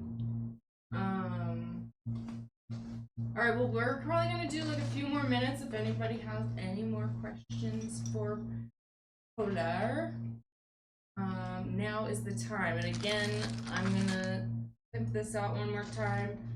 If you're interested and you're in the United States, we can send you a Goon coin from this year's DEF CON. I don't know why it's refusing to focus. Hold it there long enough, I feel like it'll do it. Maybe? No? No. Okay. Well, you get the idea. It's a cool coin. You want it. Just DM me on Discord, and the link is in the About Me. I know that is the updated link. I don't think that the command has the updated link for Discord. So just go to the About Me, click on that Discord link, and DM me. You can get my DM or my Discord from that, and let me know where I can send it to, or we can send it to. It's really P0lr's thing. I've got a question. Are you anti-smart home stuff? It says I'm a Sherman tank. Do you do any smart home stuff? I do. Yeah, I feel like I don't do any cameras or microphone smart devices. But all of them have microphones, pretty much, right? So do your televisions. So do, there are a lot of microphones out there. But yeah, I don't do any of that on purpose. So no Alexa, no Google doodads. Yeah. I do lights. And, some things have a Nest. Yeah, lights are the only thing. Nothing that hopefully nothing that would invade too much privacy. Yeah, that's the trick with it, I suppose, is And the reality is, I'm just not a target. Right? Okay, you got me. You got into my thermostat and raised the temperature a little bit. Oh no. oh no. Right. So I yeah. think that could drive a person crazy though. Okay. Well, for me, the risk of that is, it's not severe. Yeah. So, but the risk of, I know people who put cameras in their teenage daughters' rooms to keep track of what they're doing, and I have a feeling that other people can also keep track of what they're doing, and I don't think that that's the kosher. cameras inside the home is such a wild concept. I can't believe people do that. I mean, maybe if you put it in like your office and like only turn it on at night or something like that. I don't know, but yeah, putting it where your like family is and stuff, that's crazy to me. Yeah, I think part of the challenge is recognizing how much of a target that you are. So, are you a target of opportunity, or are you an actual target? Yeah. Right. Yeah. I think that at best I would be a target of opportunity, and I don't think that anything that I have in the realm of smart home would be super interesting. So low risk, and honestly, I don't know that it actually makes my life that much easier. So low risk, low reward. Yeah. Yeah. Get into the smart fridge and order 100 gallons of milk. Yeah, I guess you could do that because the smart fridges, they have like the grocery list thing where it can like auto order stuff or something. I don't know. Yeah, I don't have one of those. Yeah, those things are like crazy expensive. Right. I saw something about scav hunt. Oh, DC scab hunt rules? Yeah, Devil's Voice is just saying random stuff. Okay. Cameras inside, I would do if it was closed loop on cloud. Yeah, that I feel like that's more reasonable, but it's still weird. Like, but why do you need to be watching what your family, like what you and your family are doing? Yeah, that feels like unhealthy desire, or a desire for an unhealthy level of control. Yeah. Yeah. I mean, I guess different people have different reasons, but yeah, that's what I would assume. Cloud cameras do make it a little uncomfortable. Or Sherman Tank says, or to keep an eye on somebody that's disabled. Well, that's again. There's going to be exceptions to the rule on like that assumption, but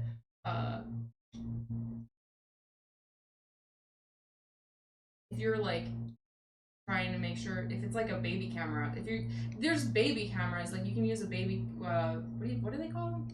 Baby cameras, monitor. baby monitors. You can use a baby monitor for like your grandma that to make sure that she's still alive, I guess. Yeah, those are not private either. Yeah, that's the same problem. Hey Alexa, order 500 pounds of creamed corn. That's a good one. Corn is awesome. How did they get a hold of my grocery list? You like corn? Corn. It's all about the corn, baby. Yeah, it's got the juice. I miss dumb appliances before everything became IoT. That pisses me off too. I do not need an air fryer that has a microphone in it.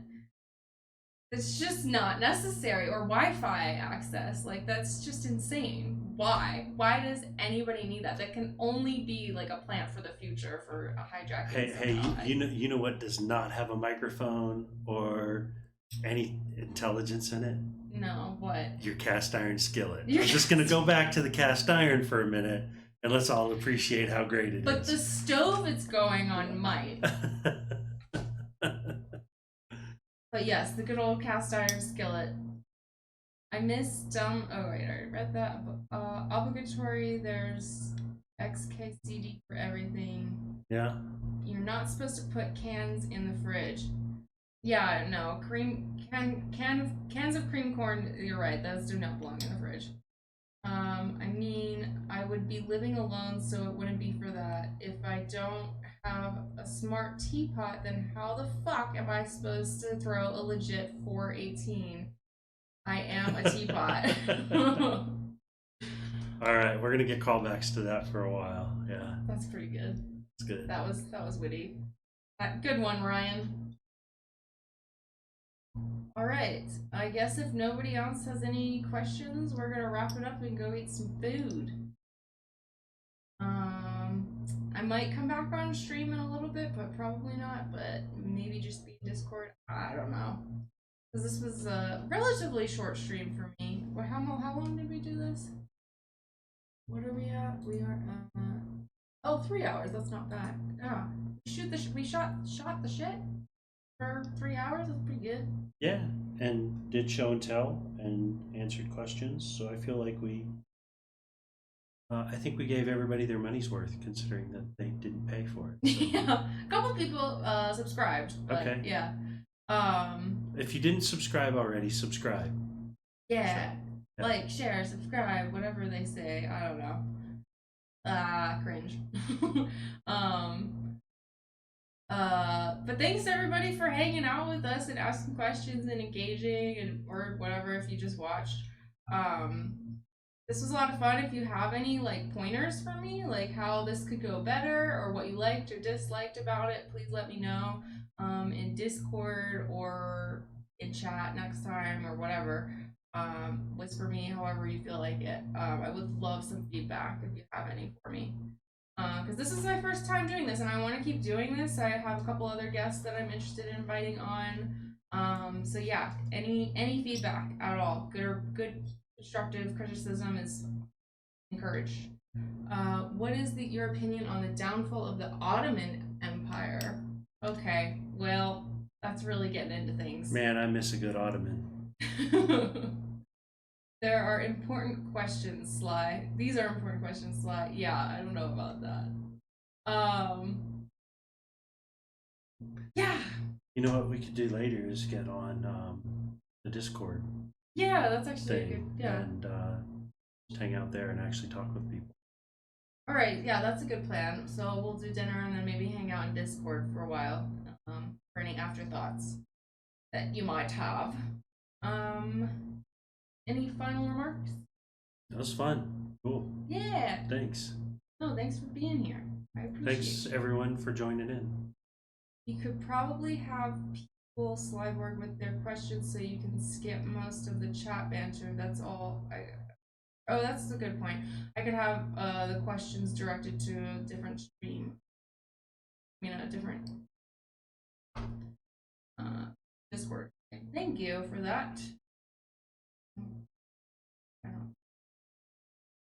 All right, who are we rating? See who is alive.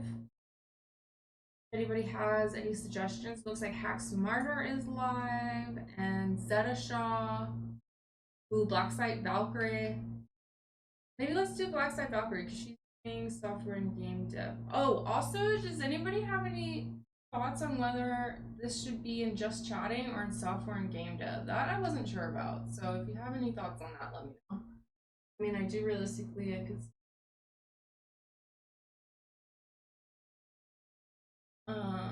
Thanks, Ryan. I will follow up with you. Are you asking for raid targets? Yeah, who do you want to go to? It's between Hax Martyr, Blacksite Valkyrie, and Zeta Shaw. But I'm leaning towards Blacksite Valkyrie. But if you have somebody else, let me know. You have about 30 seconds. Oops, I didn't mean to do that.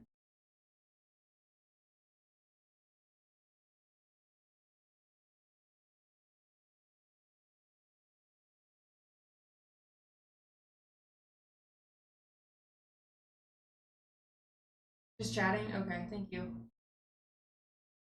All sounds good. Sid Hearsay is good. He builds PC, does audio stuff like guitar or foot pedals. Alright, let's check out Sid. Stompbox. Stompbox? Oh, yeah. So that's another topic you could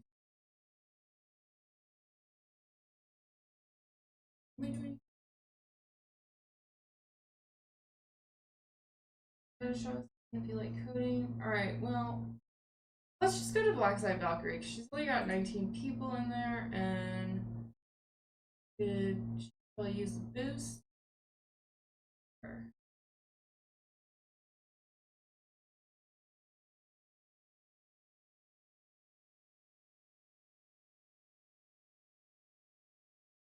She's doing hackery stuff. Alright. Peace out, Girl Scouts. Super fun.